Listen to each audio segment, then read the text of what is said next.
A very good afternoon. Welcome you all to today's industry interface session organized by Indian Chemical Council, Eastern Region. Today, we will present two sessions. Session 1 on the legal update, implementation of recent labor law reforms, India's 4 Labor Code 2025. And following there will be a session with two topics, global and Indian chemical industry landscape and ICC's activities and initiatives on chemical safety.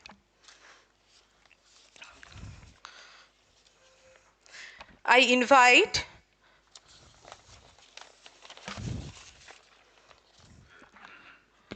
Mr. Joydeep Nath, partner, Asia Law Offices and TCN Global on the stage.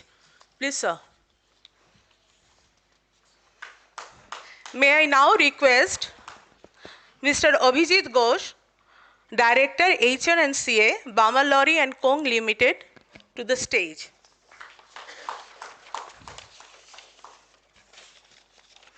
I call upon Mr. Adhipnath Pal Chaudhuri, Regional Chairman of ICC-ERO, on the dais. Now I invite Mr. D. Sothiselvam, Director General of ICC, on the dais.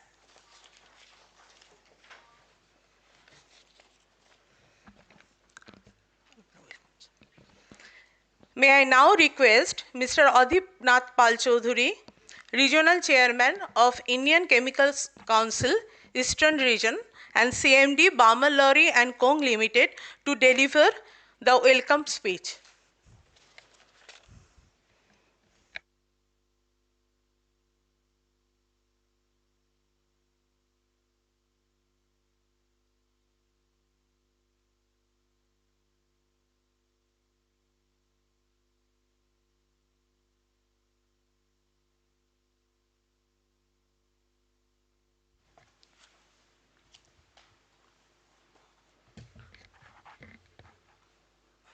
Okay, so thank you, Pragaparamita, and welcome to everybody out here for this particular program, which is being organized by Indian Chemical Council, of course, in collaboration with Asia Law Office, and a little bit about ICC, though I'm sure Mr. Sothiselvam and the other sessions that are there later on are going to speak about the gamut of activities that ICC is doing. But ICC, Indian Chemical Council, is kind of an apex body doing a lot of work in various areas on policy advocacy. It's bringing the concerns of the industry, chemical industry, and we've got a very strong, I would say, interaction along with the ministries. Typically, it is DCPC, Department of Chemicals and Petrochemicals. But what I would like to touch upon, since we are now having this event on the at the eastern side, is that we are looking at this event as something which is kind of kickstarts a process for us where we are able to bring various kind of knowledge elements to the industry at large. Of course, our primary stakeholder is the chemicals industry, but we've chosen a topic right now which is extremely relevant and I would say timely for the entire landscape of India as far as industry is concerned. So today we do have people who are beyond the chemical industry, and it will be a mix of, hopefully it will be a mix of knowledge events from our side, webinars, etc., through which we will be able to at a local level make sure that we are able to deliver value, we communicate the kind of contribution that ICC can make for you and your industry. We have historically been doing a flagship event, which is Dr. A.P.C. Rai Memorial Lecture, and a couple of events associated with that very closely connected with academia. Having said that, we would like to work towards making sure that there is a bridge between academia, industry, and we are able to bring the rest of ICC also to East. When I'm using the word rest of ICC, that means there are various things that ICC is doing, and it's pretty strong in Western region. Of course, the industry of chemical industry itself is very strong in West. So a lot of things which are getting done out there.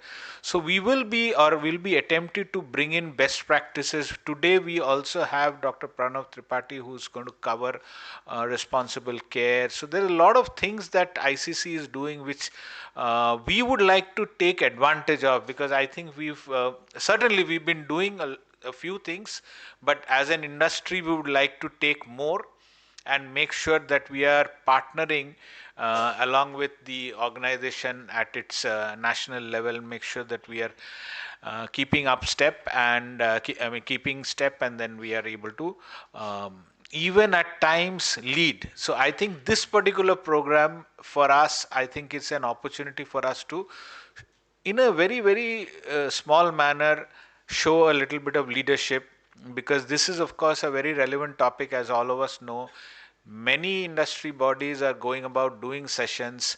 This particular event is getting live streamed over YouTube, and I'm pretty sure that through the excellent I would say circulation that ICC would have done, various offices across, I mean, the country, for regional ICC offices and the members out there would be able to get a sense of what we are talking about. So in that sense, I'm happy that we've got the opportunity to partner with Asia Law Office. I'm extremely thankful for them to have come down from Delhi, and despite all the airlines situations, but of course things are getting better, and I'm hoping that we'll have a great session today in terms of knowledge. I know it, I think we are probably going to touch at the tip of the iceberg, but hopefully it'll get things rolling in your minds, and then subsequently I'm sure there'll be opportunities to engage. So thank you with that, and once again, welcome to the audience out here. Thank you.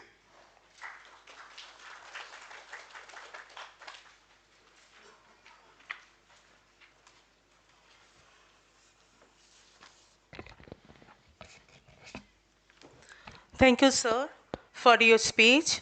We'll start the first session shortly. May I request all of you to come down.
We'll wait for a few minutes as the table is being brought down. Because of the presentation, the screen cannot be seen if the table is there.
We are going to start our first session, Legal Update, Implementation of India's 4 Labour Codes 2025. This session will be conducted by Mr. Abhijit Ghosh, Director, HR and CA, Bama Lorry and Kong Limited. He has over 30 years of professional experience in 4 public sector undertakings of repute. Sri Ghosh is a seasoned professional who has worked in various HR roles spanning employee relations, talent management, organization change and development, learning and development, HR operations, performance management, employee engagement, etc. Sri Ghosh is having postgraduate diploma in personal management from Xavier Institute of Social Service, Ranchi, prior to which he completed his Bachelor's of Commerce from Ranchi University. Sri Ghosh has also pursued Masters of Business Administration from Calcutta University and PGCRHRM from Accelerate, Jamshedpur. Over to Mr. Ghosh.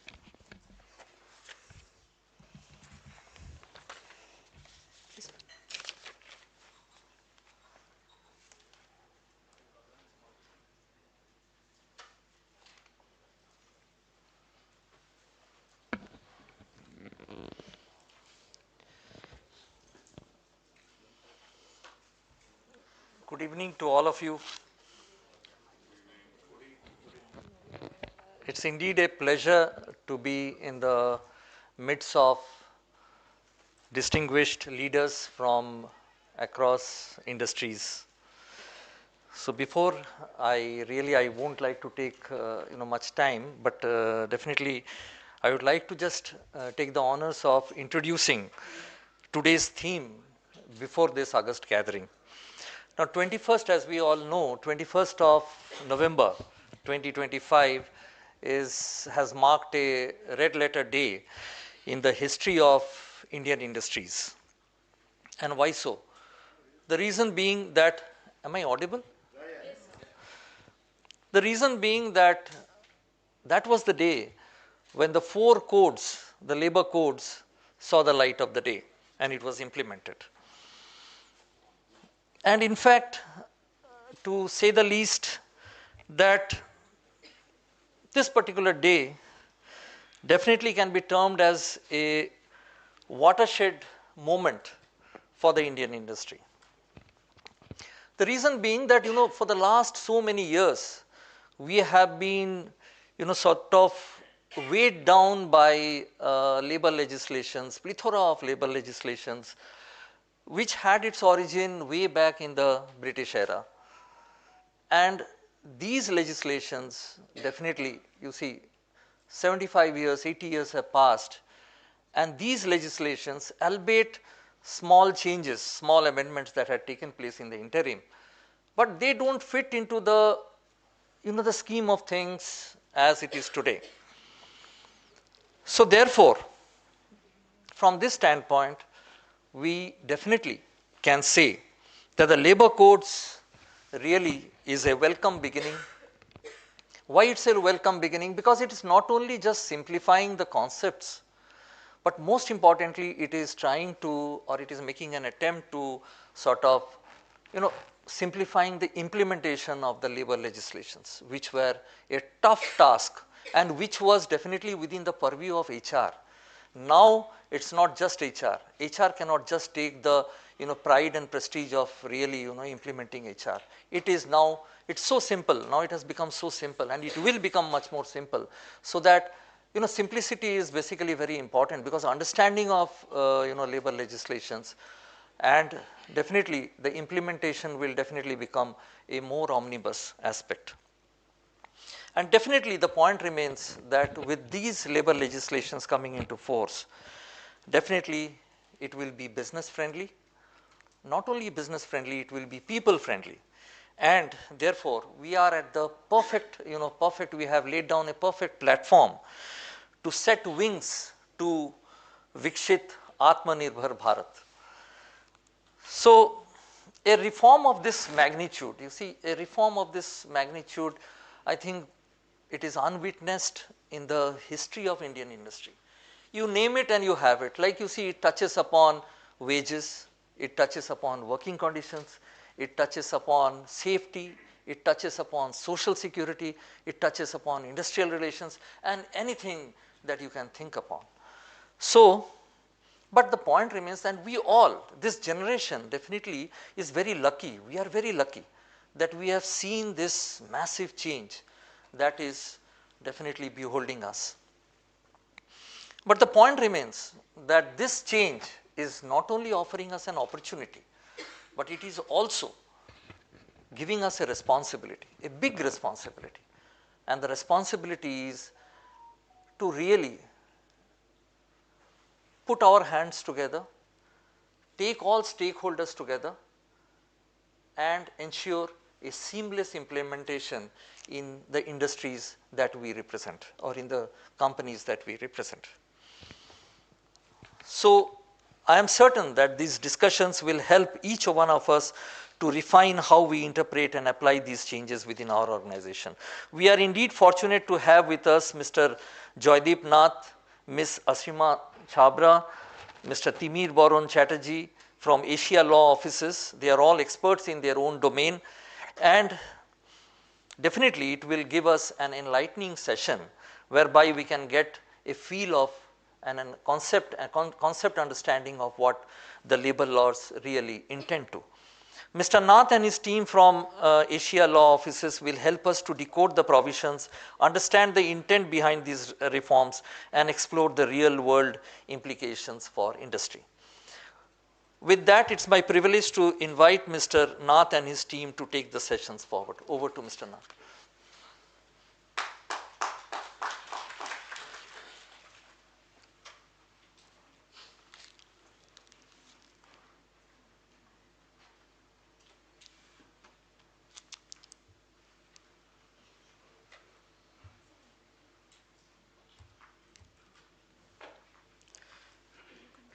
I can control it. Good evening, everyone. Thank you for having us. It's a pleasure to be here. And sorry. So I'll be starting the presentation. I'll be assisted on these by Ms. Ashima Chabra. And to carry on with Mr. Ghosh's introduction, these are indeed very landmark labor reforms within in India. In fact, this is a generational transition that we're doing from the past to the present, taking a break from the past and starting afresh, while bringing in new provisions, continuing some of the good things from the past, and bringing in new innovations so that it helps innovation, business-friendly atmosphere, and it will go a long way in making India a manufacturing hub that the government of India is attempting to do for the last many years, without compromising on labor rights and labor welfare. So a quick recap sort of the way the presentation will be structured and the way we have sort of brought about the law is that the law, these four codes, namely the Code on Wages, which came out first in 2019, it met with President's assent in the 2019, but implemented only recently in November 21st this year. Then the Industrial Relations Code, the Code on Social Security, the Occupational Safety, Health, and Working Condition Code, which is very much like the American OSHA, the famous OSHA that you have in OSHA, rather they say, that's the all-encompassing, 360-degree labor welfare and safety norms across the industries. The codes aim to simplify compliances, not only that, but it also modernizes provisions, expands social security, brings gender parity in wages, and makes it more inclusive for women to have greater participation in the labor forces, and also decriminalizes some of the provisions and offenses that had penalty and imprisonment, so that it's become more friendly for industry, and that at least not only the Indian industry, the entrepreneurs, but also foreign investors would feel confident to come in and invest in India. It also emphasizes greatly on digitalization and unified, single, and simplified record keeping and return filing. So there's the multiple returns that you used to file in the past under the previous legislation have been simplified and sort of coalesced and collapsed into a limited number of filings. And then at the end, to the very end of the presentation, we'll touch upon the immediate concerns and preparatory work that the industry needs to do, which will include, a manual update, HR manual updates, revisiting the, the manpower structure, the recruitment policies, your sort of budgeting on the manpower cost, and also before you start a project, where you want to have a regular permanent employees, number of fixed-term employees, number of contract, all of will have to be sort of re-looked at, so that you can do your risk assessment at workplace in advance, while ensuring workplace safety and sort of a better contribution to labor welfare. And I personally believe this will certainly go towards a long way in making industry globally more competitive and more efficient. So again, all of this started way back in 2015, where the second Labour Commission reviewed and studied the old laws in a way with an aim to make a break from the past and sort of modernize and update the labor's industry and legislation in India. And based on these recommendations, the 4 codes are drafted. Between 2019 and 20, it came out officially, but then for some reason, it was not implemented immediately, and we had to wait till November 21 this year. It was, though, expected, but then nobody expected it to come out on November 21. We thought we'd probably look at next year, 2026, sort of an dawn for the rules. Yet the rules are yet to come out, okay? So in a way, we still have some distance to travel. The state rules, the central rules yet to come out, though people who have been following this industry have a fair idea how the draft rules are going to look, because the draft was already in public domain for consultation. So more or less, we're expecting the same to be sort of implemented. The reform pillars include single registration, single licenses, single returns, digitization, again, record keeping, and then this fundamental change in the definition of inspector, to take away or sort of improve the image of the labor inspector, factory inspector, now called inspector cum facilitator, right? So that a more friendly attitude is taken from the government side. It's not like, the my bab thing, someone talking down to you. If that changes, it will be a great achievement for the Indian market. Again, problem addressed in multiplicity of law, multiple authorities, outdated, laws, regulations, the way the rules have to be followed for starting of a business, even closing down. I mean, in India, it used to be difficult to start a business. It was even more difficult to shut down a business and restart something. So that is something the government has decided to address and make it simple. There will be still some time before we start translating that, because old habits will die, it take time to die. So we'll see. It will need an attitudinal change as well. Again, these are the 29 acts that have been subsumed and repealed. The Employees Provident Fund has been given a window of about 1 year or so before it finally is phased out when the new systems are put in place. But yeah, largely, more or less, these are the acts, about 29, and mostly under the Occupational Safety and Health Working Condition, that takes a bulk of 13 acts that have been repealed. So the first, we'll go code-wise. We'll start, given the length and paucity of time that we have, and these are vast codes by themselves, we'll touch upon the most unique and important features and try and make sense of the code, in a general get-up and the structure of the code, without diving too much deep into the details and nitty-gritty of it. One of the important features from the Code of Wages is uniform definition of employee and worker. Under the new act, and this has a history in the past.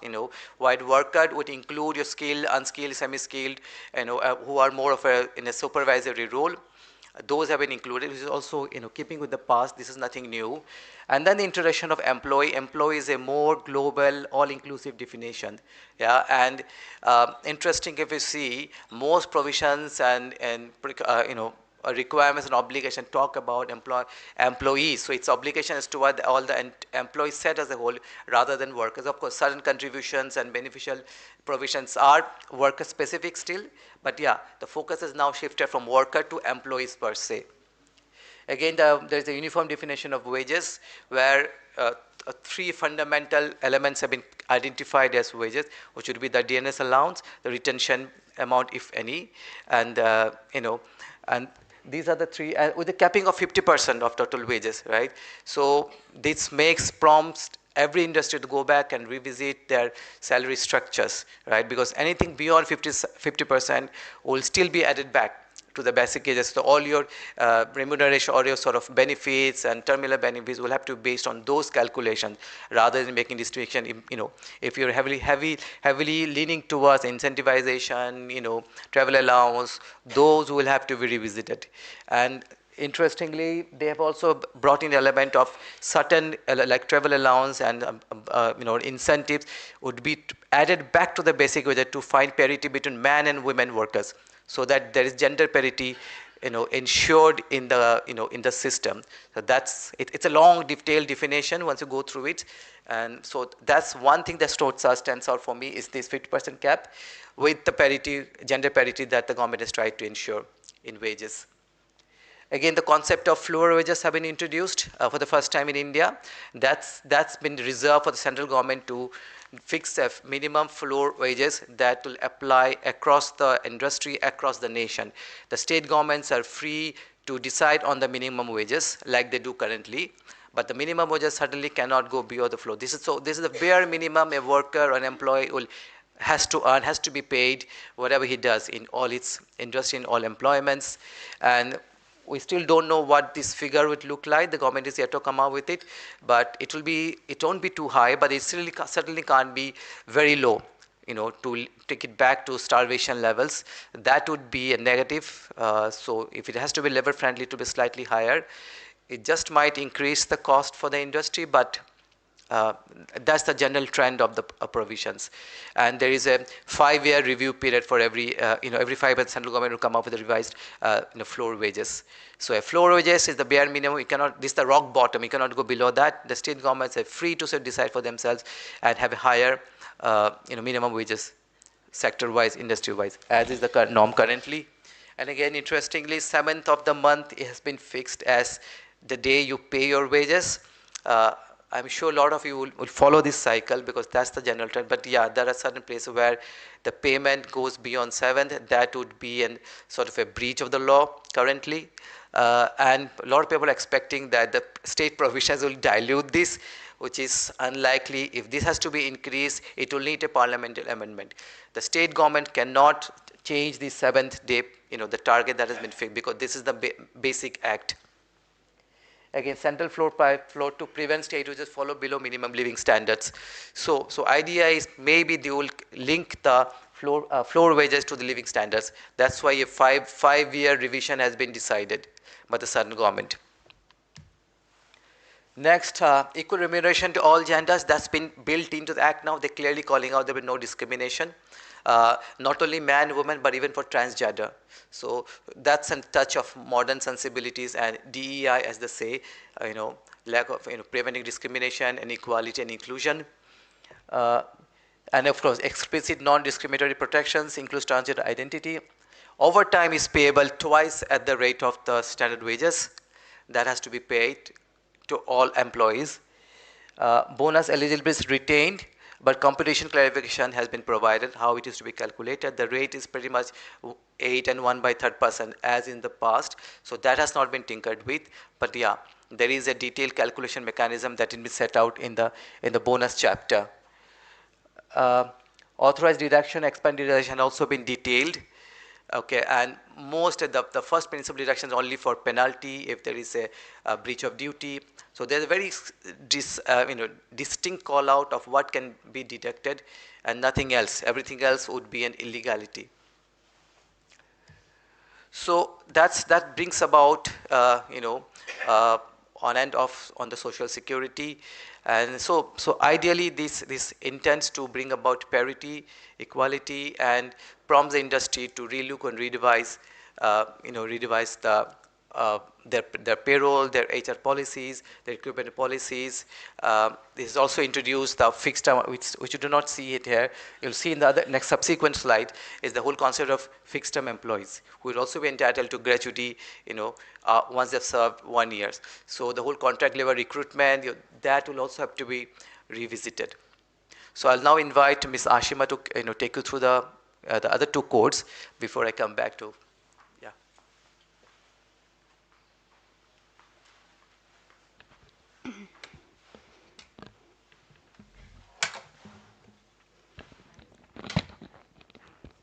Hi, a very good evening, everyone.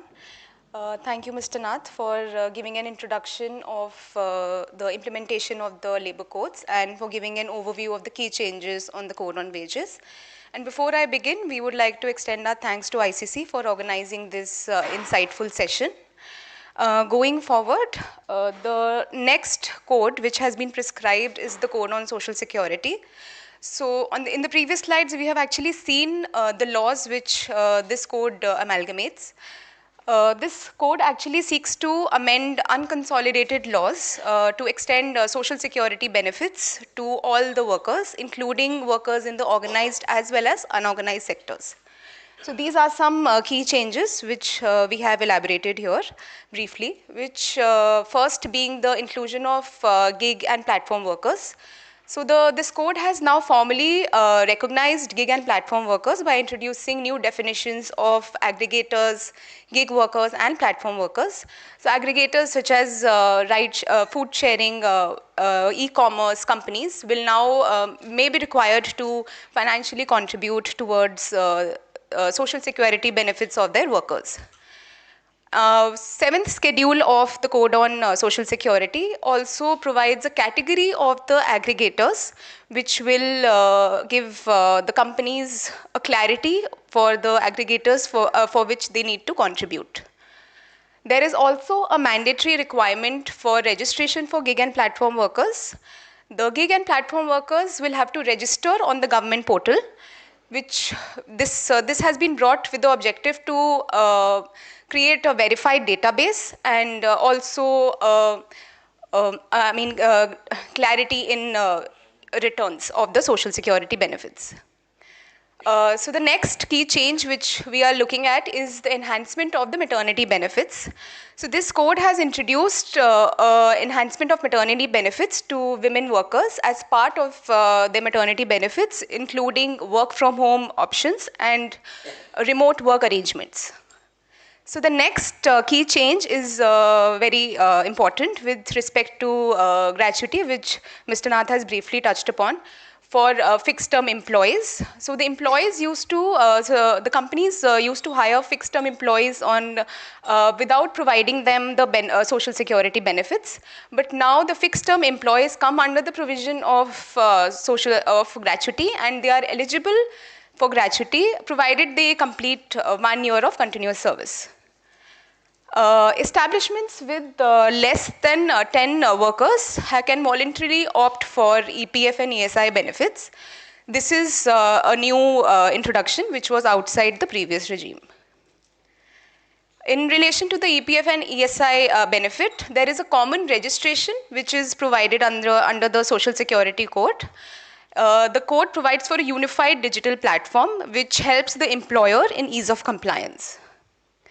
The next key change relating to the ESI and PF is, of course, that the dependent definition under the code has been expanded, which includes other family members of the workmen, to making them eligible for the benefits which is available to the worker to enhance the financial security. There are specific timelines which have been prescribed for processing claims under EPF, ESI, gratuity and compensation to ensure timely payments. So the last key change that we have mentioned here is that creche facility requirements for the establishments which are covered under the Social Security Code are these requirement is required to have for the establishments for which will of course help in creating workforce environment beneficial for women workers. So the next code which has been prescribed is the Industrial Relations Code. This code amends the laws relating to trade unions, retrenchment, and industrial disputes. The aim of this code is to promote industrial harmony and ease of doing business, of course. So the key changes that we're looking here are expansion of the worker definition. The definition of worker has been expanded under the code, which now includes sales, promotion staff, journalists, and as well as supervisory staff, which they have having salaries up to INR 18,000 a month. which will make them eligible for basic labor rights. The next definition, which has been widened and amended, is industry. The definition of industry now includes any systematic activity, irrespective of the activity being profit-oriented or not. The next change is, very important with respect to the standing orders.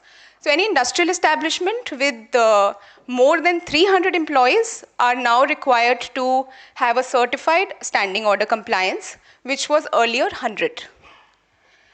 And the code on industrial relations also makes the fixed term employees entitled to benefits of a permanent employee, which means that all benefits available to the permanent employee will now be available to the fixed term employees, provided they also have to have a contract or a formal written contract between the employer and the employee.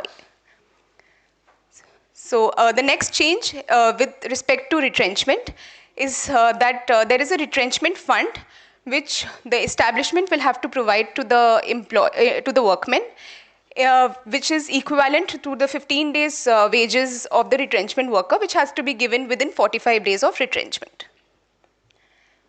This is also an important key change which has been introduced with respect to closure of the establishment.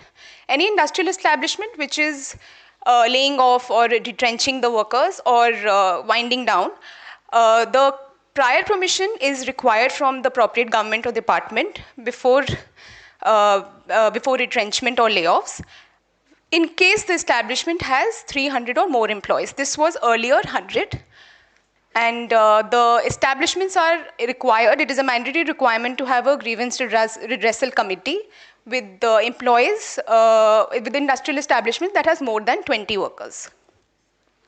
So last two key changes are in relation to strike. The strike definition has been broadened to include mass casual leave, which means that in case the employees, 50% or more employees are on a casual leave, that is covered under the definition of strike. A prior notice of 14 days are to be provided before the strike or lockout, which is this has been introduced with the objective to introduce conciliation between the worker and the workmen, and to prevent any disruption of operations. So these were the key changes introduced by under the Industrial Relations Code and the Social Security Code. The last and the fourth code will now be taken up by Mr. Nath. Thank you. Thank you, Ashima. So carrying on with the last code, which is Occupational Safety, Health and Welfare Code. This is a massive code. This is the all-comprehensive, it covers all industry, and all labor welfare previously have been now sort of, gelled into this one single legislation. And that's the only code you have to look at, so far as safety concerned, hazardous activities, hazardous processes, your health conditions, and medical records and whatever welfare and all of the factory provisions, those canteen provisions, your ventilation, all of those provisions have now been covered under this code. So key features would include revised factory threshold definition. The previous dichotomy of 10 and 20 has now been replaced by 20 and 40. 20 for industry using power and 40 for industry working without power. That's now the threshold definition of factories. So this will also sort of leave out a lot of our small-time startups and a lot of small-time MSMEs, who may not have to now be registered. The uniform working hours have been fixed, which is again as a present trend, 8 hours and weekly limitation of 48 hours with an established or sort of basic sort of enforced 6-day week default setting. You are free to have a shorter period, but that's the one. That's the way. But then this also allows, the code also goes on to allows night shifts. So there's no harm in having 24 hours operations in shifts, of course. But that's the default setting of 8 hours, 48 hours weekly, and 6 weeks per week. Like I said, registers, notices, and returns have been digitized, replacing 50 odd registers under the old Act. And these are all sort of centralized and digitized, though the law does say, or any other form, the word any other form has been used. But eventually, I believe that the rules and the general trend would be to force everyone or casual everyone to go the digital way rather than maintaining in a records the physical way, which leads to possible human manipulation or subsequent tinkering with. So digitalization, if it is sort of reported to the government and centralized, then data authenticity and data sort of sanctity is maintained. It also not only eases your compliance level, it also sort of saves on energy and resources subsequently, but also helps the government have better data to get into data analytics, and draw up better labor welfare and social welfare data, proposals and schemes. That's one achievement that the government would like to see. And of course, it sort of mandates mandatory free annual health checkup for all workers in notified classes, particularly if you are in industry that involves hazardous process and hazardous items, which I believe is what the chemical industry is all about. For you, it's a mandatory health checkup, and these records have to be maintained. Even have to maintain so that people, the factory inspector, facilitator, or the government can have access to your records. Automatic license generation is built in, and there is a deeming provision. If application is made digitally online and there is no response beyond a certain period of time, it's deemed to have been approved. So the whole inspector and license raj will be sort of simplified and curtailed this way. The control labor threshold has again been raised from 20 to 50. Principal employers' liability to pay unpaid if contractors fail, which has always been the case, right? So all of these wage and regulatory restrictions or sort of stipulations under the four acts will equally apply to the contractor. If they fail, it travels back to the principal employer. That's always been the principle. I'm sure you're all aware of it. So that has been retained with. But then threshold has now been, all compliance registration levels have been raised from 20 to 50 contract laborers. Appointments have been made mandatory. You will have to always now compulsorily issue employment letters so that employment terms are crystal clear. This is a pro-worker, pro-labor stipulation, and that's been in demand for quite some time. So the government has covered that. Portability benefit for migrant workers, again, centralized database linked to the Aadhaar. Of course, it's easier to sort of provide benefit and relief to migrant workers as they move from one state to another. So that's a positive new element that has been introduced. Mandatory country welfare medical facility for certain categories of establishment. Of course, the chemical industry would certainly fall under this. The first schedule of the Act contains a whole lot of industry that has hazardous activity and processes, and most of the industry here, people here, would certainly fall under that list schedule, I believe. Heightened employer liability for hazardous processes, and the government is empowered to impose additional safety standards by notification. And these have been framed as standards. The government would come out with standards for various kind of hazardous processes, your guardrails or safeguards that is to be implemented, and the level of exposure that employee worker is allowed or within the permissible level for which he can be exposed, and the additional precautions that are to be needed for each hazardous process activity that are carried out in industry. So it's left to the government to come out with various standards. So I'm envisaging a whole set of new professionals to come up with dealing with these codes and standards the government will come up with. So yeah, so this is just the tip of the iceberg, like Mr. Pal Chaudhary was mentioning. There's a whole regime to be put in place, not only the rules, the standards to come up, and the various boards to be constituted, the tribunals have to be reconstituted, the labor courts have now will be phased out, and the tribunals will be put in place instead of that. So we expect a whole regime change, and it certainly can't be done in the next 2-3 months. This will take time to settle down. Of course, stricter accident reporting timelines and compressed timelines for reporting. Safety committees have been mandated for establishment with more than 500 workers, but in industry with hazardous practices and processes, the threshold is 250.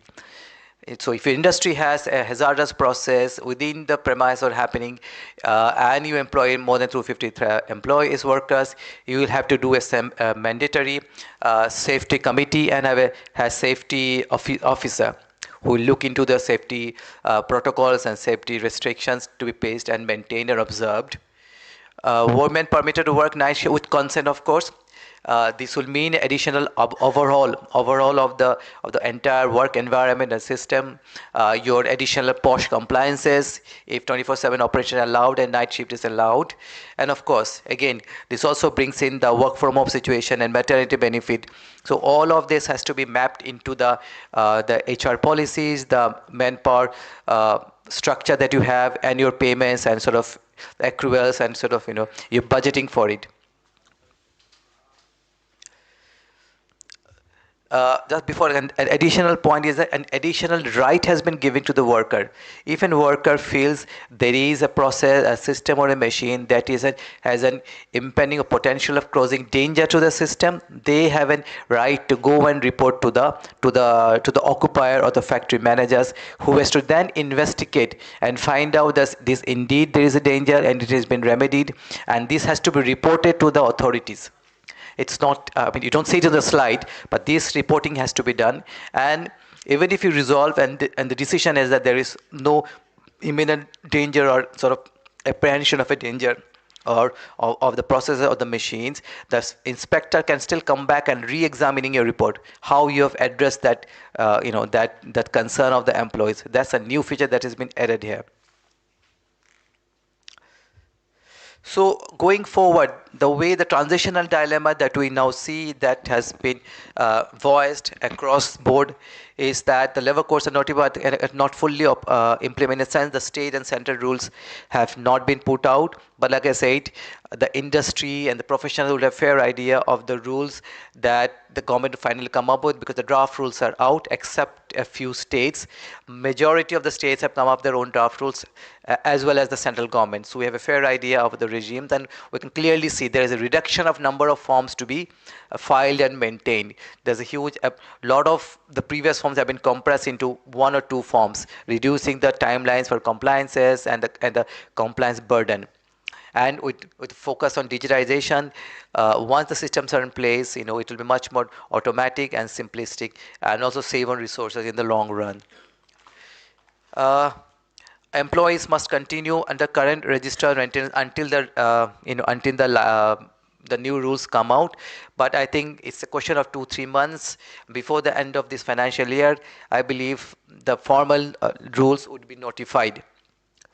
And once the rules are notified, organizations will need to migrate gradually from the old system to the new system. In fact, this is a good time to now prepare for the changes to bring in to since you have in a way found a window, an unwritten window is there. Though substantively the basic codes the fundamental laws are out, your fundamental compliance has to start immediately. But the compliance regime per se, the form filings, the reporting registers, your sort of planning for the new sort of new manpower structure, your HR structures, this is the time to start preparing and in anticipation before the whole regime kicks in. Of course, like you say, the internal policies have to update, revised, revisited, your gratuity and maternity and EFI sort of contributions, your budgeting and burden has to be revisited. If the 50% salary a wage slab has to be taken into account, because now all your calculation has to be based on that revised definition of wages. Again, if you have operations in multiple states, and if the rollout is gradually, in phases, not in one go, if Maharashtra comes out with rules faster than, say, state of West Bengal, your compliance in the level in these 2 states will have to be different, or you have some catching up to do. So your centralized systems will have to sort of prepare and make room for that. If there is a slight difference in the state rules, you have to keep the system flexible to absorb that. Again, single common license overall, this is for new industry. If new industry and factory is to come up, you have to make an online digital application, and along with that, you have to give your safety and sort of welfare policies to be draft policies to be submitted at the same time. So you cannot wait for that. Even at the very inception of the factory and the business, you have to come up with the plans, and that has to accompany the application form. But that's what the code provides. Again, digital registers have to be maintained. You have to put in a system.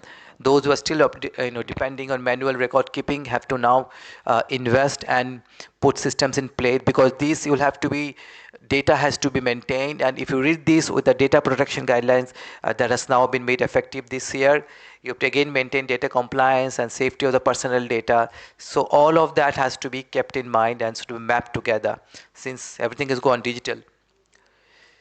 Again, based on the 50% cap of wages change definition, your PFI, ESI, gratuity calculation, actuarial assessment has to be revised, and sort of you have to set your new budgets for that.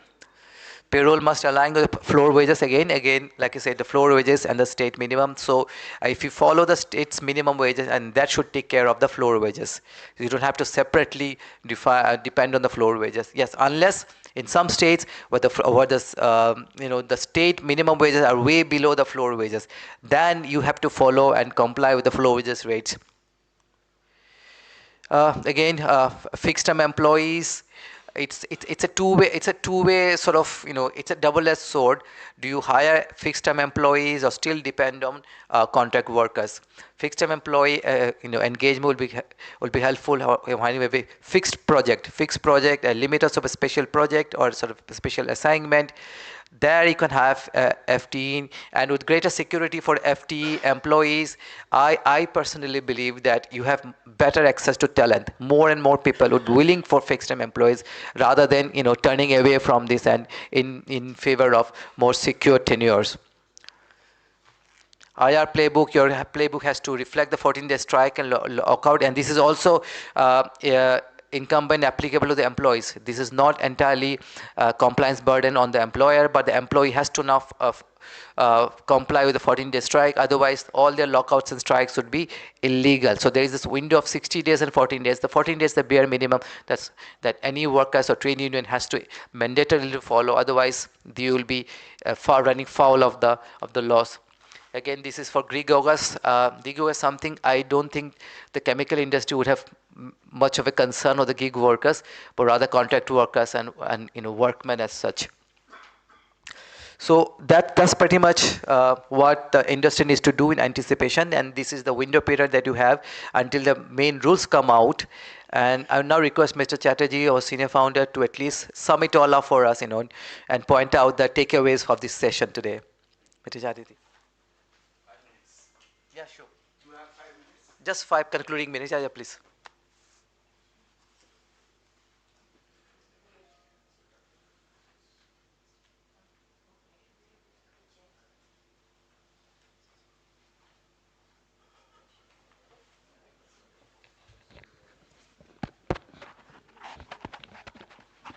Good evening, ladies and gentlemen. I will basically talk on corporate do's and don'ts. If you just consolidate all the requirements, what corporates need to do today. We have learned all these things. Number one, redesign the compensation structure. Why? The wage definition has been changed. Suppose you are paying 10,000 as basic and DA, and 30,000 or 20,000 on account of allowances. Total salary is 30,000. If that is the structure, you need immediate changes. Because total remuneration is 30,000, 10 plus 20, 50% comes to 15,000. You consider wages as 10,000 for the purpose of provident fund, gratuity, leave encashment, etc., etc. ESIC, overtime. Ignore it. So define the wage. That means you have to see what are the wages you are paying and whether it is within the limit or not.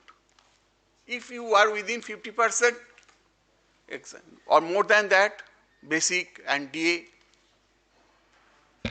you need not to do any changes. But if it is not there, because a type of employer, they always keep the wages on basic and DA lower, so that social security contribution comes down. Even some employees also want. I have seen, because I was in 45 years in the employment, some of the employees say, sir, I do not want provident fund. You reduce my basic pay. I want more money in the cash. So existing system has to be revisited by the HR or some consultant to see what is the remuneration structure. Number two, most of you, at least Mamalari, must be having a trust with regard to gratuity, provident fund, if there is a leave encashment, these three, and superannuation. Normally, I used to handle these 4 trusts. And every trust deed, there is a definition of salary and wages.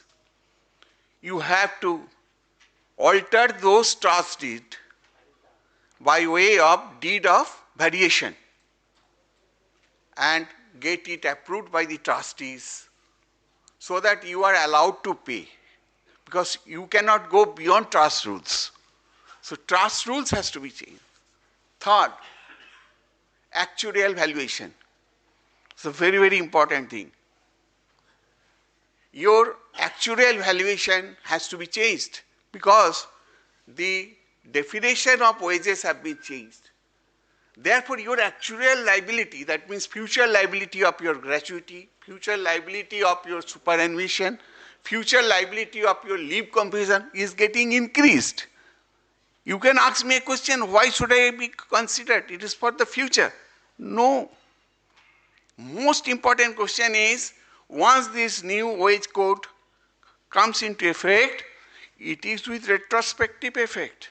That means a person has worked, say, for 30 years already, and he will be working for another 5 years. So when you will calculate the gratuity, you cannot consider first 30 years, this is the wages, and now last 5 years, this is the wages. Wages will be calculated on the day of retirement. So based on that, you have to talk to your actuary, and actuary will say, sir, this, so you, all of you have to take the bullet in the first year, because in respect of the past liability. And that will impact your profitability. So therefore, those who are CFO and finance, please understand, if you do not follow within this, you have to take a better hit. And you will see that its impact will be there in the quarterly result within another 3 or 4 days, 3-4 months. Next is that I will just give you only those very, very important things, because they have already clarified major things. Your overtime rate is going up significantly because 200% of the wage. Wage means those 50% of the wage, total wage. So therefore, your overtime component. Another most important thing, and question could have come from you, whether this law is applicable for contractors. Today, most of the companies, I can tell you, 60% of the employees are contracts. Even if you go to Axis Bank or ICC-ERO Bank, whoever is working, you can be 100% sure 80% are not employees. Only 20% people are this. Those persons, whether for them also this code is applicable, answer is yes. That means whenever you are appointing any contractor, you must see whether his wage policy is in line with this wage code or not. Because you have to always keep in mind that you are a principal employer. You cannot ignore the liabilities of the contractors. And another area is the terms of appointment. The terms of appointment has to be standardized. It has to be standard. It is not that, okay, you please come and join from tomorrow. No. There should be appointment letter. It should have standard terms and conditions which is applicable equally to managing director. So these are the small areas, because I am a finance guy, so I always talk about how it can impact the finance. So these are the things for which, if you now sum up all these presentations, you see you need to review your existing labor regulations. If you have a standing order, you can check whether standing order is in line with that. So therefore, you need to have a specific team to review completely the wage structure, remuneration structure, gratuity rules, pension rules, provident fund rules, trust meeting, getting it approved, then going to the income tax department, get the approval of the principal commissioner about the new rules. These are the lot of obligations are there because of this wage code. Thank you very much. I don't want to stand between you and next speech, but thank you very much for giving me the opportunity. You all know mostly as a tax person, but I have taken the liberty to speak these few words which might be helpful to all of you. So what you need to do, that is my this thing. Thank you very much.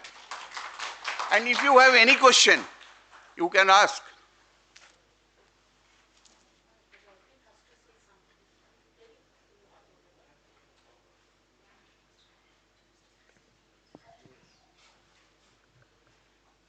Thank you. Thank you, Professor Timir Barun Chatterjee, Mr. Joydeep Nath, Ms. Ashima Chabra, for providing us with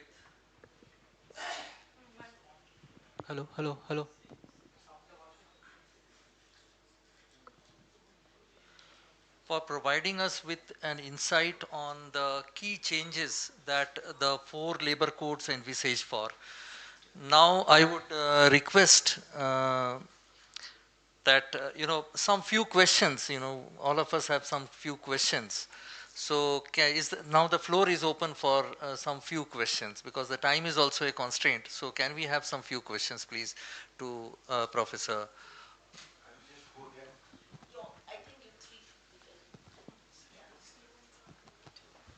You can ask any question, even on taxation.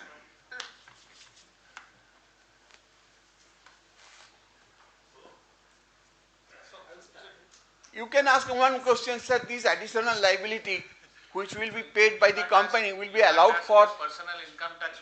No, sir. I'm sorry. Thank you. So I missed to see there is a. I also read somewhere the provision of somebody resign or expel. What is the timeline for full and final? 2 days. But okay, 2 days. 2 days. That's a major issue. I'm sorry. Thank you. It says 2 days, but yes, there are practical problems on that, I'm sure. Particularly say in the IT industries where IT sort of assets have to be handed over. There is a FNF process, there is a handover process, and people are working remotely. How can we possibly have a exit and payment within 2 days? That's a major concern. But yeah, in a factory setup, particularly the government is coming from the factory and labor kind of workers point of view. Yeah, maybe then so you pay out the 2 days of payments. But not only that, terminal payouts, including the reskilling, the fund, the payments, all of that has to be sort of done within 2 days. And if there is a joke going around that HR team will now be processing, payrolls of every day of the month. One or the other will be leaving and resigning. You have to, hand them out and ease them out in 2 days' time. But that's the bare, the main code, and I don't see how the state, subsequent rules can dilute that. If you want to add something here. Friends, one thing you must know that labor comes under concurrent list. Concurrent list in the constitutions, there are 3 lists in Article 246, Schedule 7. One is state list, one is union list, another is a concurrent list. Now, what is concurrent list? The areas where both state and central can make a law, but where central makes the law, that will prevail. Now, in that case, state has to make the rules. To the best of my knowledge, there are certain states, they have already implemented the rules. Which are those? Maharashtra already implemented it, Punjab, Telangana, Madhya Pradesh, they have already implemented. So, those companies who have multi-unit manufacturing companies like Bama Lorry, they are 50% of the units are already under this wage code, because you must be having your unit in Maharashtra, you must be having some Telangana or some other areas, Madhya Pradesh, all these areas. The states which have not yet come out with the law is West Bengal and few other southern states. So they will also come. So this is an area which is dealt in concurrent list, and central government has already implemented the law. So therefore states are to follow it. This is as per constitutions. So you need to wait for another 2-3 months, as Joydeep said, wherein you will find there are 36 states, 29 plus 7. All the 36 states will come out with similar rules. So within another 2 months, all of your units will be applicable. Till now, those units, though have multi-units, manufacturing units, if some of them are coming under wage code, they have to implement it accordingly. So some units will be under old law, some units will be under new law. Yes, sir?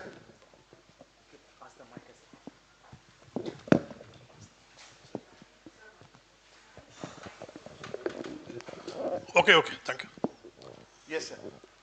So about OT calculation, suppose nowadays, if anyone is earning rupees 100 in wage slip, for him OT is 100 into 2, Correct. 200 rupees. Per hour. But, that's what it will be. okay, whatever, day, monthly, whatever. But if the 50% cap is there, then the wages will be 50 rupees. No. Then? At present, when wages, OT is paid, they only consider the DA plus basic, whether it is 30% of the total wages or whether it is a 40% of the wages. At present, No, sir. In the ID Act, under the Factory Act, you have to take the entire wages. That is the 100 rupees. what I am saying, in that case there is no change. In that case, there are companies who are paying only on the basic part, and they have kept a major part as allowances, stability allowances, replacement allowances, like that there are several allowances. I am just telling you, under this new code, whatever you pay, whether it is allowances, basic, DA, first club, go all this and make it 50%. See, at least 50% should be the basic DA. And that is why my questions. Suppose in a company, the worker, the wage slip, 100 rupees, as per Act, legally, we have to pay 100 into 2, 200 rupees. Yes. But if it is capped at 50%, then OT calculation will be 50 into 2. If that is so, then the OT calculation will be reduced. On the full amount. At present, you are saying you are Full paying amount. full amount. Full amount we You are can paying. always pay more. No. I am not going into that. 50% cap of that wages will be treated as wages. Legally. He is legally bound. And But if if- he wants to pay on the 100%, let him pay. No, forget about it. I am talking about legally. So if it is 50%, if we take it legally, then it will be rupees 50. Then OT will be calculated 50 into 2, it will be 100 rupees. Then the worker or the man who is entitled to OT, Yes. he will be getting the reduced OT. Because company was paying more. That is why I am telling you. If company wants to pay 400 times of the wages, they will always get it.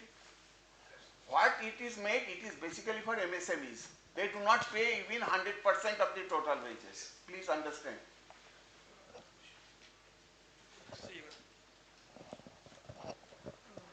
I also have a question, like the exclusions in that wages are clearly defined, correct? So whatever the rest of the amount, like all will be included into wages? All will be included Like in the variable pay, for example, like annually we are giving, or maybe like somebody is paying like. No, which you are paying on a monthly basis, on a regular basis. So bonus is subject to profit or something like that. Performance allowance, of course not, because it depends on the performance. Those which are regular in nature.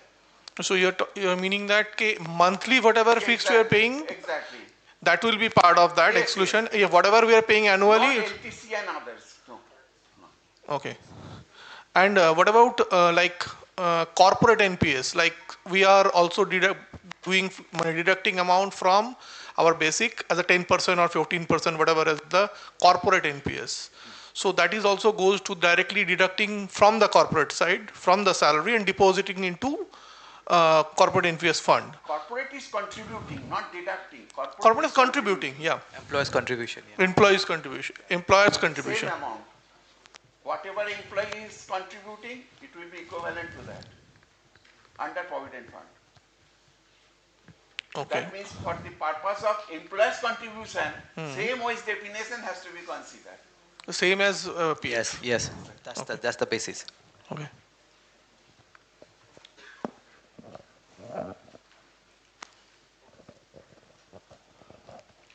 Hello. Yes. This is in regard to the gratuity component, which is in terms of strict terms of contract labor payment. Usually, in most of the PSUs, as per my knowledge, contract labor tenders are usually given, and certain components are given in the estimate and all. However, with this coming of gratuity as a yearly, since they are eligible at the yearly component path, how do we address in case some contract labor leaves in the middle of the contract period? Since this estimate or tender amount is given in the form of reimbursable form for statutory payments. If he works more than 1 year, No, that's for fixed term employees. Okay, there's a different. What you're talking about contract labor, the primary obligation is the contractor. Okay, who brings in the labor. FT, of course, you are the principal employer is responsible. But yeah, see, fundamentally, it's always been the case. Anything that's been left unfair to the contract laborer that should have been paid by the contractor, it can actually travel back to the principal employer, who then deducts from the contractor's invoices or payouts. Okay, so that the laborer is not sort of loses out in his benefits.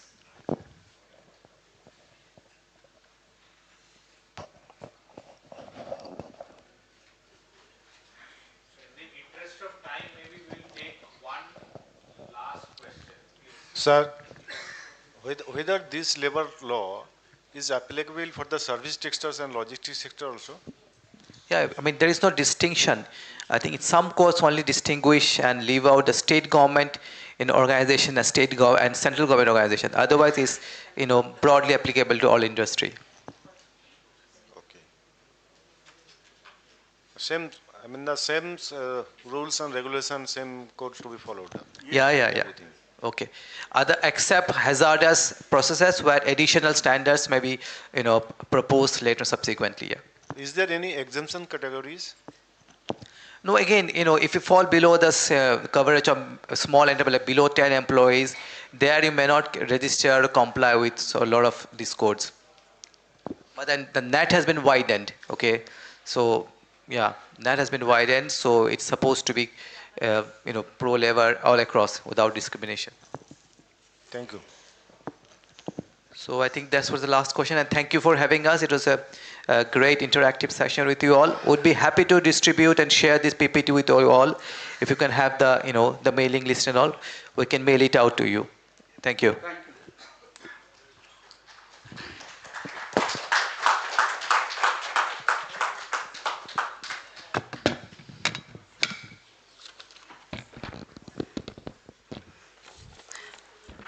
Thank you, sir. It was really a wonderful session. Thank you all.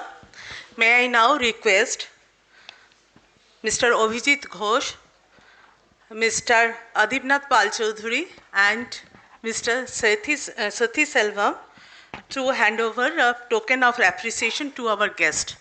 Please come.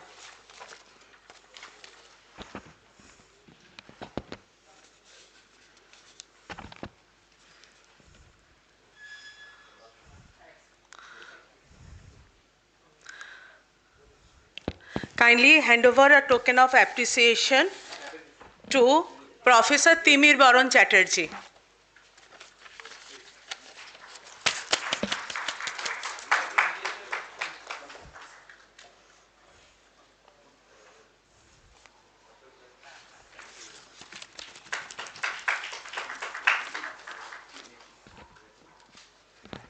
Thank you. May I now request to hand over a token of appreciation to Mr. Jaydeep Nath.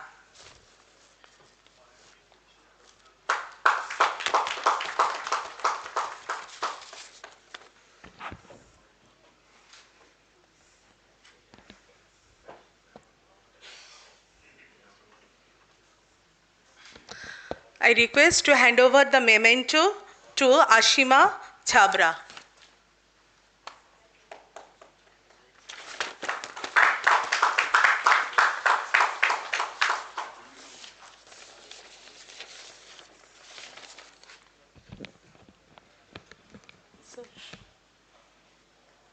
Sir, it is your session.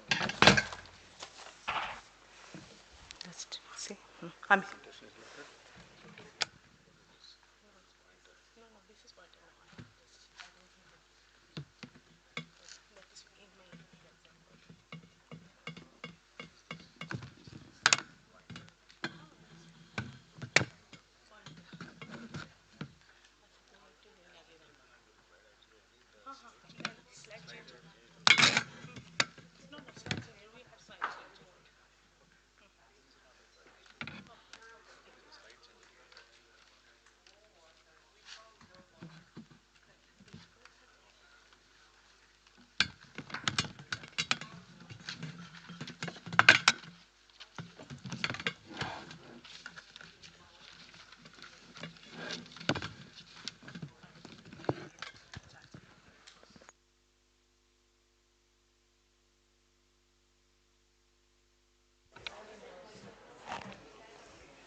এটা খোলা আছে হ্যাঁ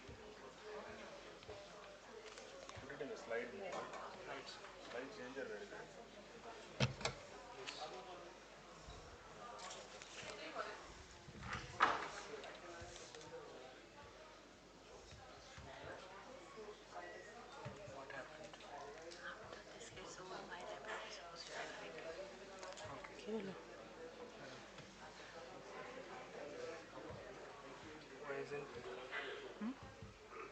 কি আছে Okay.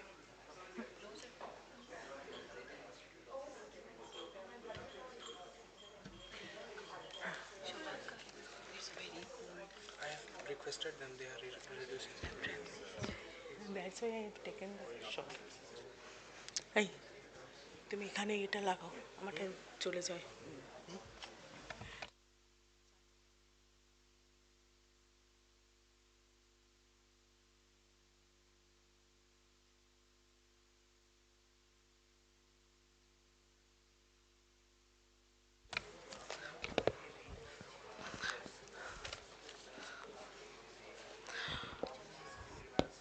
We are now going to start our next session, Global and Indian Chemical Industry Landscape. It will be presented by Mr. D. Sothi Selvam, Director General, Indian Chemical Council. Sir, may I request you to present?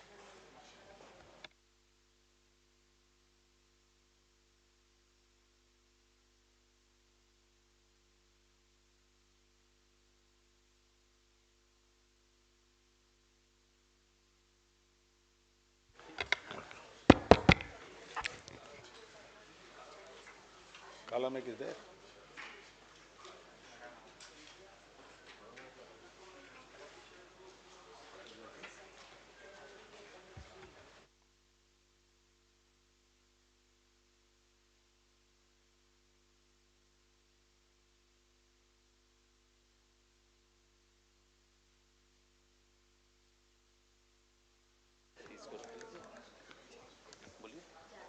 Hello, are you able to hear me? Okay. Okay. Good evening, everyone. On behalf of Indian Chemical Council, it's my pleasure to welcome you all for this excellent meeting. At the outset, let me thank Mr. Adipal Chaudhary, CMD of Bamalari, and our association's Eastern Region Chairperson for this initiative. Also, been an excellent presentation on the labor codes. It's a game changer, I would say, because India, if it has to progress, we all talk about China in a very big way. I'm going to touch a few points on China as well in my presentation. We need to reform ourselves. We need to do a lot of reforms with respect to ease of doing business. Without that, we cannot progress. So all these reforms have to be taken in the very right perspective. Here and there, a little bit of tinkering could be there. But at the end of the day, directionally, we need to move on. Otherwise, we will only get stuck and we won't be able to achieve in the highly competitive geopolitical scenario. So there are actually from ICC side, there will be 3 presentations. The first is, of course, I'll give an idea about the chemical and pharma industry, more specifically chemical industry. After that, my colleague Shraddha Rane, Secretary General, will talk about ICC. And Dr. Pranav Tripathi, who is driving a very important initiative called Responsible Care. It's a global initiative. He is also the head of sustainability initiatives for ICC. So Dr. Pranav will be talking about responsible care and sustainable initiatives as a third presentation. So let me try to go as quickly as possible. The purpose of my presentation is that we all talk of the chemical industry, but we don't have a clarity on what is the size of this business and where in India we stand and how we are going. So the purpose of that, a few slides I'll show about how the industry is. Now, if you globally, we all know every day Trump is talking about China, right?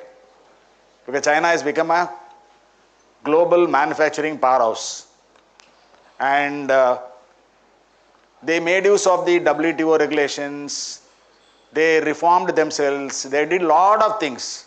They took decisions, most importantly, on everything, and then they grew and they have beaten everybody. In fact, if you take the entire manufacturing, global manufacturing, China accounts for nearly 38% of the output. So the globe depends so much on that. Now coming to the chemical and pharma industry, both chemical and pharma put together, the size is about 8.6 trillion US dollars, which is a very sizable portion of the manufacturing industry. Of that, chemicals is about 67.3. But there's a lot of overlap between chemicals and pharma because many of the pharma intermediates are chemicals. So that's why I wanted to show the full picture. This is the 2024 figure. It's a very authentic number published by a very leading organization.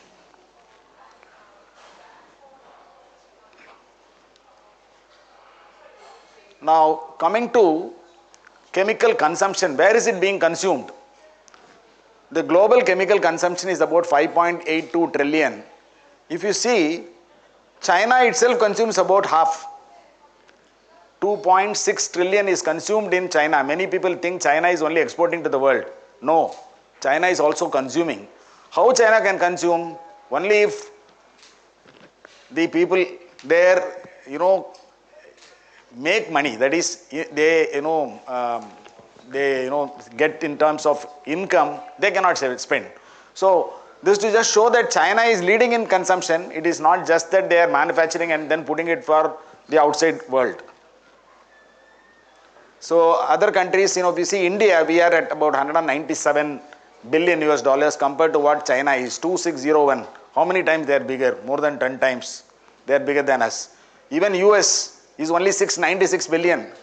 So China is a big consumer, big producer, may not be a big exporter, which I will show in the next few slides.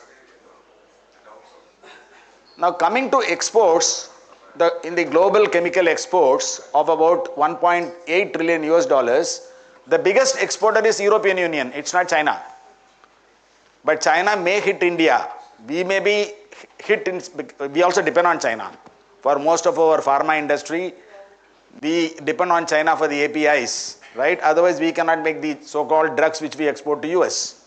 So when it comes to exports, only chemicals, this chart talks about only chemicals, about 692 billion is the export of European Union, whereas China is only 248.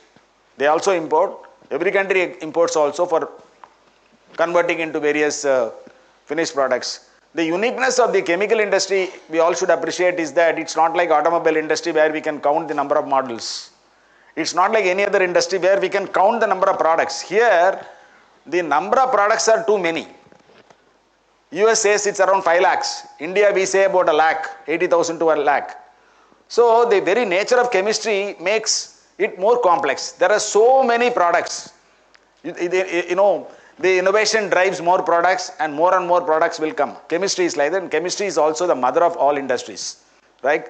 So there is 96% of all manufactured goods depend in some way or other chemistry. So without chemistry, no manufactured goods, whether it is steel, whether it is any whether it textiles, without chemicals, you cannot make. So this just to give an idea, who is exporting? We all talk a lot of China. China, yes, they are also exporters, but the biggest exporters are European Union. If you add pharma into it, pharma plus chemicals put together, European Union exports about 1.4 trillion US dollars. I'm not saying this is only chemicals numbers. Now segment wise, what are the exports, how it is happening? You see again world, we have split it into 6 parts: basic or inorganics, petrochemicals, polymers, specialty and fine chemicals, consumer chemicals. Now among this, specialty and fine is leading in the world as far as the exports are concerned, followed by petrochemicals, then comes polymers, basic and organics and consumer. There if you see exports, European Union is leading there in many of this. It's not China. Why I am driving this point again and again is China is the biggest consumer of chemicals. It is the biggest producer of chemicals also. So that's a point which we should know. Now we'll now move on to the Indian chemical and pharma industry. The size of the industry is about 250 billion as of now. Out of that, I showed the number of 197 as chemicals. Roughly around 200 billion is chemical industry. India is the 4th largest consumer of chemicals with a 3% share. In the globally, we are the 4th largest. India is the 5th largest producer in the world and 3rd largest in Asia behind China and Japan. Behind China and Japan, we are the 3rd largest. So that's the size. And these are the various subsegments. I am not getting into details. Pharma again takes away 29.3 of this 250 billion. Followed by inorganic, petrochemicals, polymers, fine and specialty chemicals, detergents and personal care, all come under chemicals. Now, see, we are sitting here in Calcutta and talking about chemical industry, right? So many of us think there is no industry, chemical industry in Calcutta. For my friends, especially in ICC, I thought I should tell. See, Gujarat of course leads. They hold more than 40% of the chemical sales, chemical production. No doubt about it. Followed by Maharashtra. Maharashtra once used to be the home for all chemical industries, but now most of it has been shifted. Why it is there in Gujarat and Maharashtra? There are some reasons as well, because the raw material prices, many things are favorable towards the western side compared to the eastern side. But nevertheless, we need to accept the fact that Gujarat and Maharashtra are leading. So Gujarat with about 45 to almost 45% to 50%. Maharashtra is number 2. Tamil Nadu is number 3. Tamil Nadu in some pockets, it's not very much encouraged in Tamil Nadu, but still number 3 is Tamil Nadu. AP Telangana comes next, or closely with Tamil Nadu. UP is there next, Rajasthan. West Bengal is 1, 2, 3, 4, 5, 6 number. We do have lot of chemical industries. I am not talking about, this is only chemical, we are not talking about pharma industries. We are not talking about refineries here. We are not talking about oil and gas sector, it's pure chemical. Pure chemical, about 5 to 9 billion business is there in West Bengal. Okay, all others put together is about 8 to 12%, all other states put together. These are the main states where chemical production is taking place. So a lot of industries are there, maybe hiding as far as our people are concerned. So we need to definitely touch base. Why I am saying this is a sector which is growing in a big way. In the next few slides, I will show you that. Now coming to India, just to a few points about India. India is world's 4th largest economy. You all must have seen, we are beating one after the other. Now we are soon to become the 3rd largest. Maybe Japan will beat very shortly. So there are a lot of positives for India. The most important thing is urban market shall account for 2/3 of the consumption growth. And the India's working age population will increase to 1.03 billion or out of 1.4 billion from 0.86 billion, which was the number for 2015. The another thing is the demographic dividend. India's average median age shall be 37.3 by 2050. These are all very favorable factors for India's growth. See, the per capita for you to consume, you also need to earn, right? So government is, even this particular 4 codes which are happening, they are trying to put more with the employee. They don't want to, the employer to, prevent, the benefits of the employees. They are trying to protect the benefits of the employee. Also, in areas where employers should have certain benefits, they are giving. For example, 300, people, earlier it was 100, now it is 300, right? So you can close down if things are not working all right with about 150 employees now, as per the new labor code. On the contrary, the 50% basic, all that stuff which are all there are all towards employee. So it is to increase the per capita income. That's how I see it. More income will go into the hand. So the more the income means, the disposable income will be higher for the employees, the people. So they will be able to consume more. So the economy will grow. That's the idea. So this is actually a part of the Niti Aayog report which was released a few months back. So what India is aiming is a per capita income of 20,000. The bottommost thing is India by 2047, a 32 trillion economy. Maybe a very ambitious number, but the point is we are directionally moving towards that. We should, if you really want to be of some relevance in the world. Now just to give an idea of where we stand in chemical industry, as I said, 80,000 products, the industry employing more than 2 million people, contributes 3% of the global chemical and pharma sales, 6th in the world. See, interestingly, China, US, European Union, Japan. After that, there is nobody. Actually, really speaking, we are only there, and we have the highest population, 140, same as China. So, if at all anybody can grow, we are the only people to grow, and all the debottlenecking need to be done to increase the income of people so that they can consume more. That's what a government is trying to do. We are the 4th largest globally and 2nd largest in Asia in specialty chemicals, 3rd largest exporter of agrochemicals globally as of now, 2nd largest exporter of dyes and intermediates, and we contribute about 10% of India's exports, 3rd largest consumer of polymers. This is an important slide. See, the current size, as I said, is about 250 billion US dollars. This is expected to touch a figure of about 850 to 1000 billion. That's about $1 trillion by 2040. What are the sectors which will grow is, before that help me also, what are the tailwinds? The favorable points are rising disposable income. The disposable income is increasing. The volatility in supply chain, shift in consumer preferences to healthier and environment friendly options. People are definitely looking at an alternative for China with the geopolitical. Now every day we are hearing a lot about what's going on. And these all will result in increase in demand and also the business in chemical business in India. So the sectors which are likely to go up, I'll show in the next few slides. I'm sorry. Indian specialty chemical market is going to grow in a very big way. So this is a McKinsey study report. It's not just that we are reeling out some numbers. After very extensive study, this has been produced. So the chemical industry from about the 2021, it was about 180 billion US dollars. It's projected to go to 850 to 1000 billion by 2040. And Indian specialty from about a 32 billion, it is expected to touch a figure of 140 to 190 billion by 2040. Quite a lot of potential for industrialists. Now coming to various subsegments, agrochemicals, specialty polymers, surfactants. What you see in orange is the incremental market size which is expected in these sectors. The top three, the agrochemicals, specialty polymers, surfactants, dyes and pigments, textile chemicals, they expect to make 60% of the incremental growth.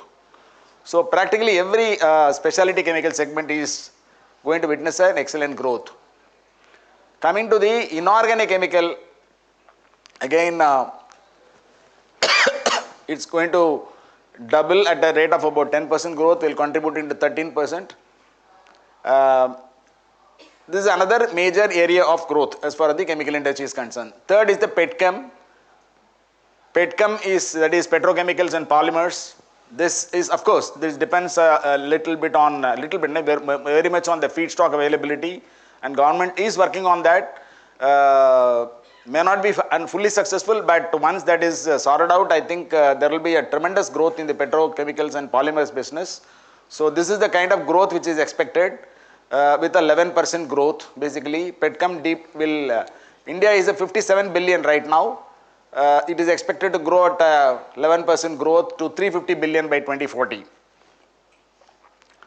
So these are the various other products under the petchem itself: PTA, ethylene oxide, vinyl chloride. I want to go into details. So what you see on the orange color are the incremental market sizes which are expected in the country. So broadly I covered about three areas: specialty chemicals, inorganics and petchem and polymers. These are the growth areas, high potential growth areas, and we will witness this growth. If not 1 trillion, maybe slightly less, maybe slightly more, we don't know. But directionally, things are in favor of this growth. Now coming to the, again I already explained to you about the tailwinds, that is the favorable factors for India. But look at the per capita consumption. China's per capita consumption of chemical is 1831. Why I am talking again about China is a similar population like India, 140 billion. Similarly, same size population wise, but their per capita consumption is 1831 compared to India, which is 341. Huge headroom for growth. So there are a lot of, this is a right side, what is done is the interventions proposed by Niti Aayog. So in most of, I don't want to explain all this, in various, world-class, establishing world-class chemical hubs, developing the port infrastructure, etc. Various things are there. I don't want to explain to you in detail. So, but the point is, a lot of initiatives are being taken by the government to ensure that our per capita income consumption of chemical and pharmaceutical products go up, so that the production also will go up in the country. So these are the broad enablers, basically under infrastructure, ease of doing business, regulations, talent and upskilling, safety standards, sustainability, and feedstock management. Government is working. Now, in fact, each of these areas have been designated to a particular area. DPIIT is working on certain areas, DCPC is working on certain areas, labor is working on certain areas. So I am sure this will pay good dividends. Now, this is the last slide. So again, I'll go back to the point which is the bottommost one, India's Vision 2047. We are talking about a 20,000 per capita income.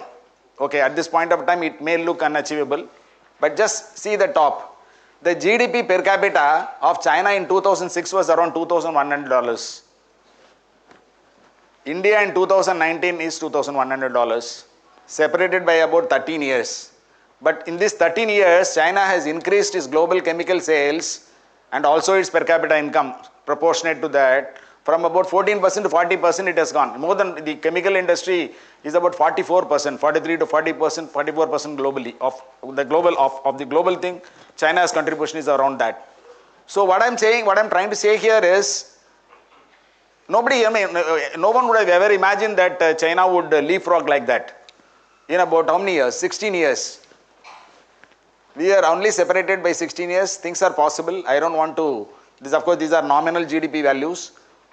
It is possible, provided reforms take place in every sector, like what we discussed on the labor side, like that. Every other sector need to be, reforms have to take place. But government is definitely working on that. As ICC and Apex national body, we know we are almost, we at least 5 to 6, communication we get, and then we interact with the government. They are very serious.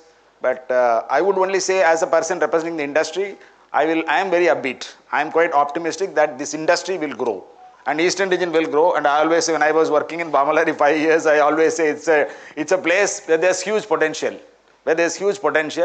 but maybe unexploited, not exploited fully. Okay, so I am very sure this region will grow. Already this region has got quite a lot of industries, so we need to work closely with them. That's very important. And so I don't want to take much time. Thank you so much for the opportunity given. So I now request my colleague Shraddha to talk about ICC, because I have not given any introduction about ICC and what all we are doing. So over to Shraddha.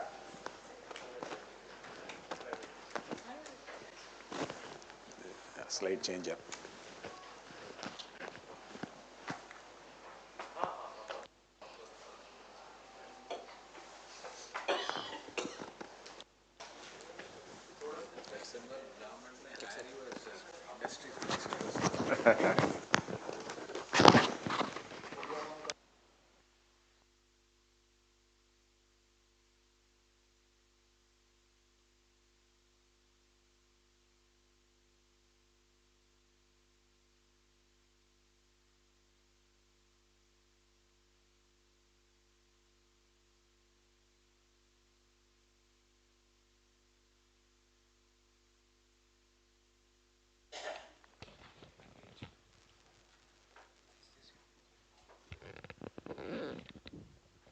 Thank you, sir, for giving the brief about overview of the chemical industry. And thank you, Adip, sir, for arranging this program, this industry interface session. I'm very sure that there are many chemical industries, the companies which are not members of ICC, Eastern region. So we would like to introduce about Indian Chemical Council. I am Shraddha Rani. I am the Secretary General of Indian Chemical Council. We will just go through the slides and what all the activities which ICC does, Indian Chemical Council does. So Indian Chemical Council, ICC, has a very strong relation with Kolkata because it was founded in 1938 in Kolkata by Acharya P.C. Ray and Rajmitra B.D. Amin and the group of the industrialists then. For decades, actually, Kolkata remained as the headquarters of Indian Chemical Council, but then it was being brought to Mumbai. So at this point of time, Mumbai is the national headquarters of ICC. Earlier, ICC, Indian Chemical Council, was, when it was formed, it was Indian Chemical Manufacturers Association, but in 2006, the name was changed to Indian Chemical Council, ICC. We do have the strong base in Eastern region in Kolkata as a regional office now. We also have the regional offices in New Delhi, Chennai, and we have got the Gujarat chapter in Vadodara. The reason is because most of the chemical industry is situated in Gujarat and Maharashtra. We also have the Hyderabad chapter, which is meant for the Chemical Weapons Convention, which I'll come later. So Indian Chemical Council is representing all the sectors, the allied sectors of the chemical and the petrochemical industry in India, right from the dyes, fertilizers, pesticides, fine chemicals, organic, inorganic chemicals. These are the base chemicals, paints, pharmaceuticals, plastics, specialty chemicals. It comprises of around 500 members. The members consist of the chemical manufacturers as well as the non-manufacturers. Non-manufacturers are like EPC consultants, the regulatory companies, academic institutions, and many more. So they basically help in the ecosystem of the chemical industry in India.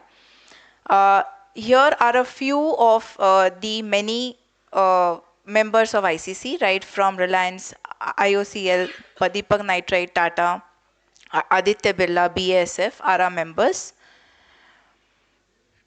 We have got the leadership consisting of president, vice president, and additional vice president, and the tenure is 1 year. So at present, the president of ICC is Mrs. Ramya Bharatram, who is the managing director and CFO of Thirumalai Chemicals Limited, vice president Mr. Samir Somaya of Godavari Biorefineries Limited, and additional vice president Mr. Jayan Dobre of Aditya Birla Group.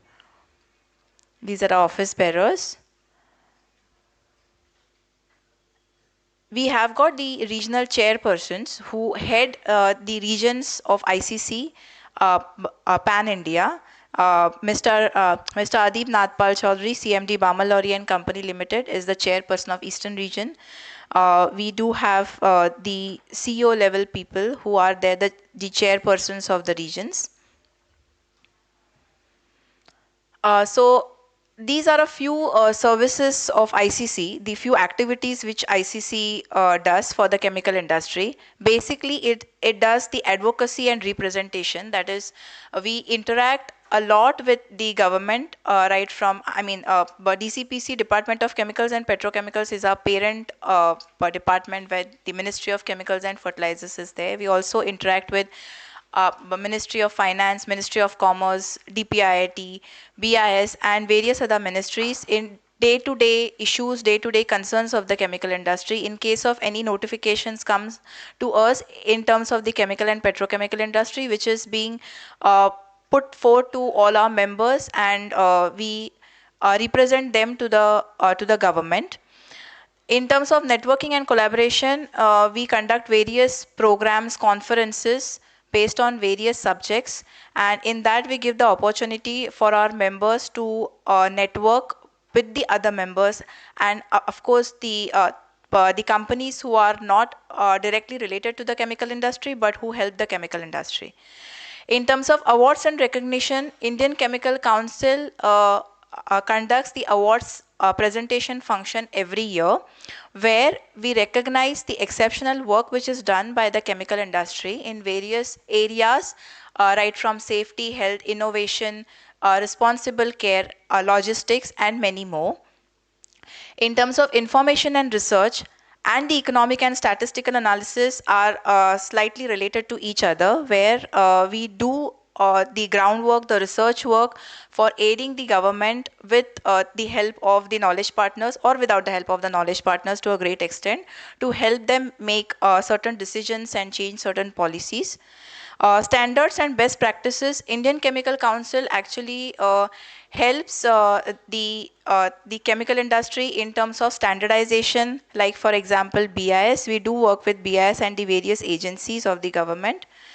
ICC is the agency for issuing the certificate of origin for the member companies. Through education and training, we conduct many training programs, various courses in various areas, right from safety, the refresher courses, where we educate the personnel of various areas in the chemical industry. We train them with the help of the expert in those domains. In terms of the visa recommendation letter for the members, we also have the authority of giving the visa recommendation letter, and it basically ICC serves for the benefit of the chemical industry in various areas, right from the trade, in terms of safety, security, in terms of research and development, and many more. So Indian Chemical Council is the only association in India to become the full member of International Council of Chemical Associations.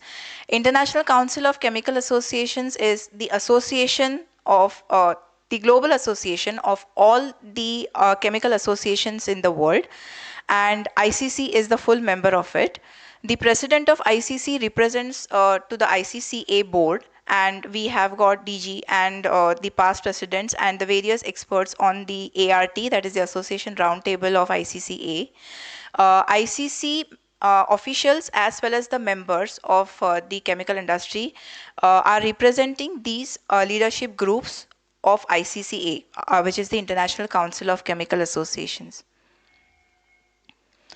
ICC works with the help of the expert committees. So any issues, any concerns which comes to Indian Chemical Council are being routed through the members and the chairpersons of these expert committees. So we have right from safety, sustainability, industry, academia, conference and exhibition, international treaties, technology and energy, trade and business development, research and development, and product stewardship advocacy as our expert committees. We specifically work with a lot with the product stewardship advocacy as well as trade and business development expert committee, because these are the most demanding and most trending expert committees of ICC in day-to-day activities. So the very important initiatives which ICC works with are responsible care and nicer glow, which Dr. Pranav will focus in the next presentation. So the responsible care is actually the initiative of ICC-A, where ICC is being given the nodal agency in India to carry out this initiative. And nicer globes focuses on the safety of the transportation of chemicals, the hazardous chemicals, which is the initiative of the responsible care, which Dr. Pranav will explain.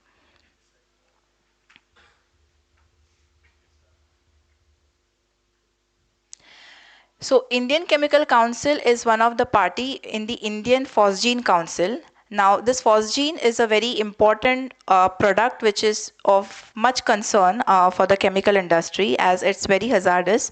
So ICC is one of the members in this phosgene council, where every year the chemical companies who are concerned with the phosgene come together. They exchange the areas where the new areas where the phosgene is being considered in terms of manufacturing, handling, etc.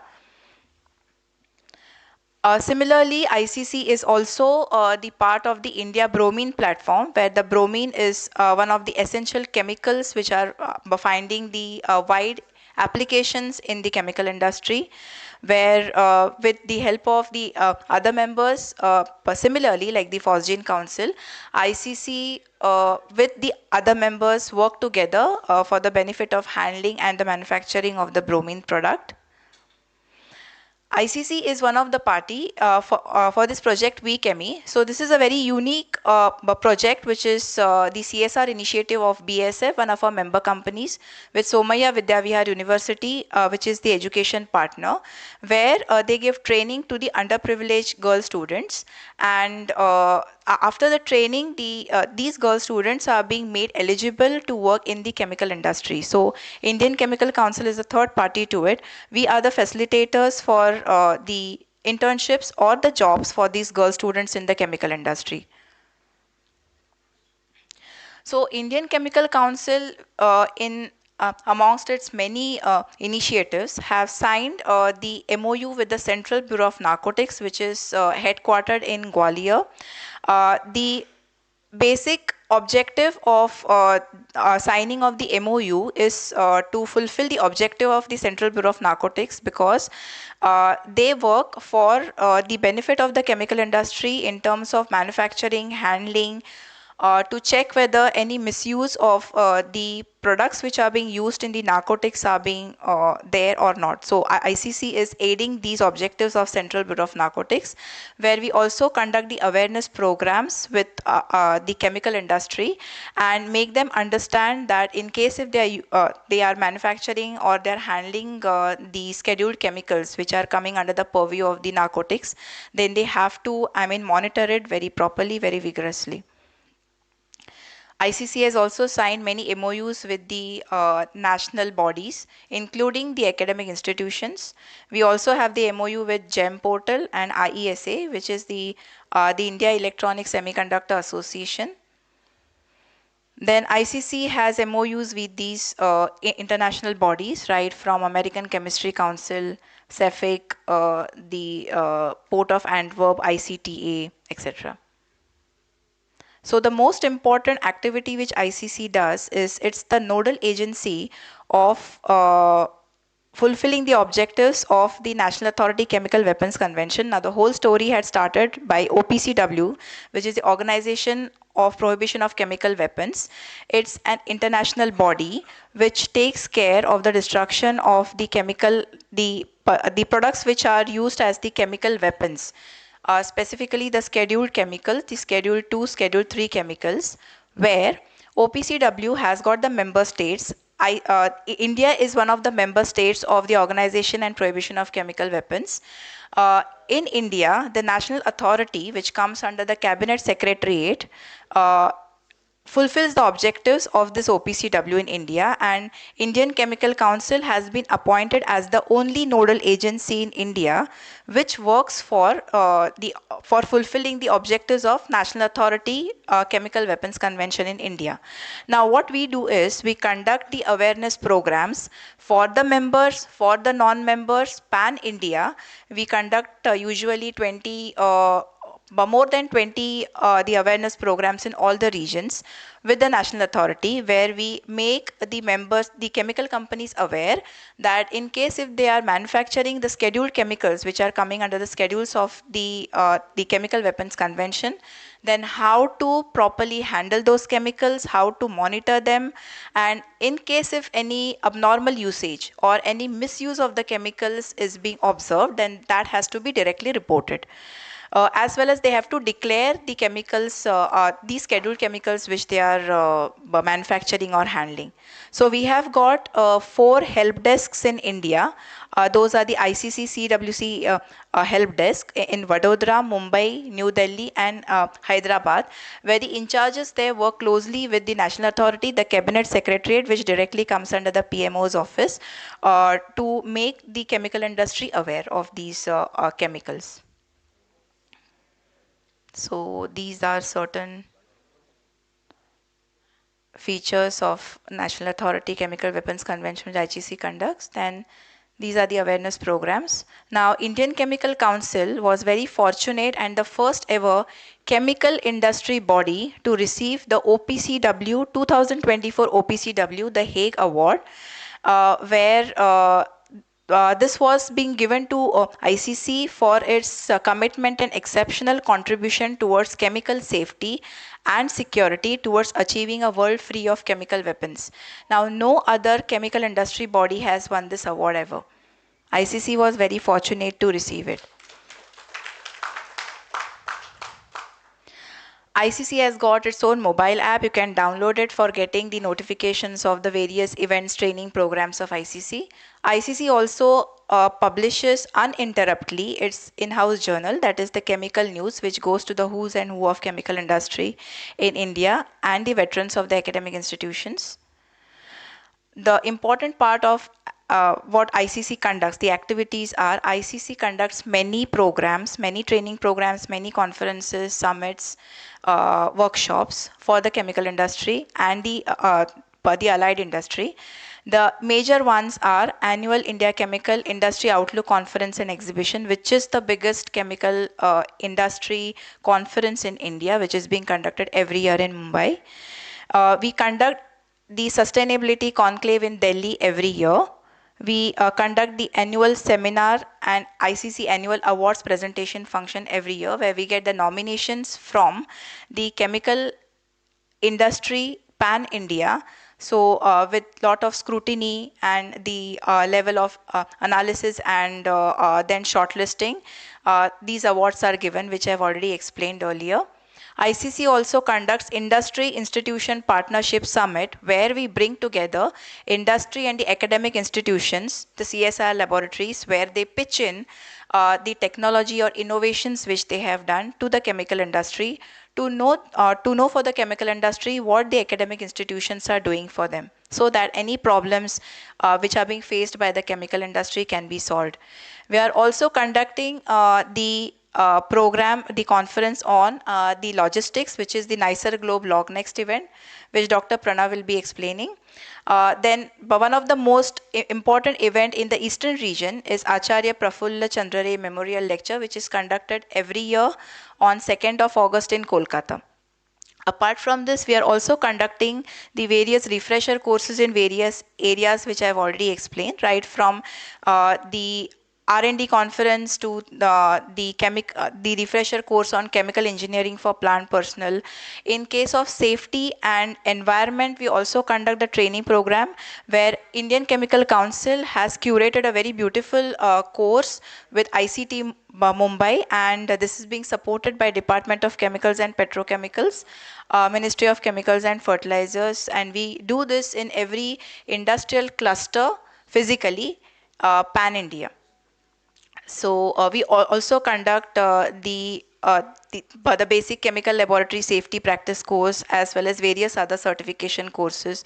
We do conduct the webinars, the single lecture webinars, which focuses on the latest trends of the chemical industry.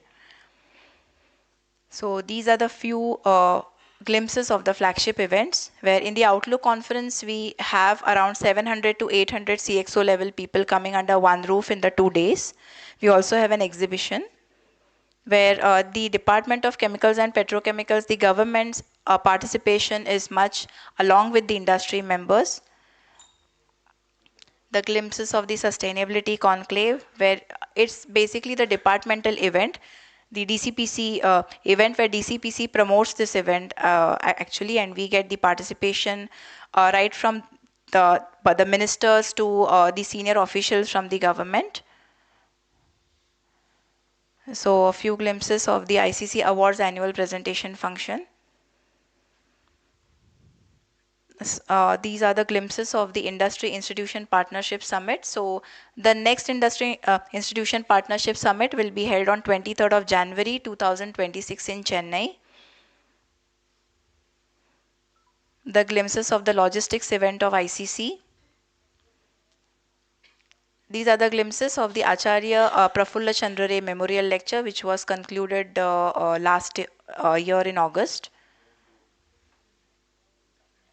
These are the few glimpses of the other events. We also conduct the courses in the colleges for the students. So this is a brief on ICC. Thank you. I would request Dr. Pranav to please brief about responsible care.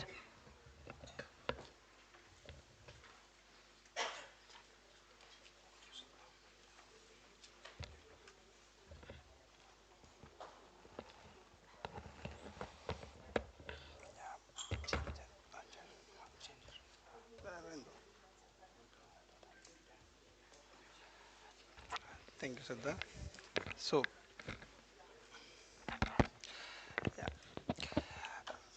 thank you, Chairman of the region, for organizing this August gathering and so many people attending. And this is my first time visiting West Bengal, even Kolkata as well.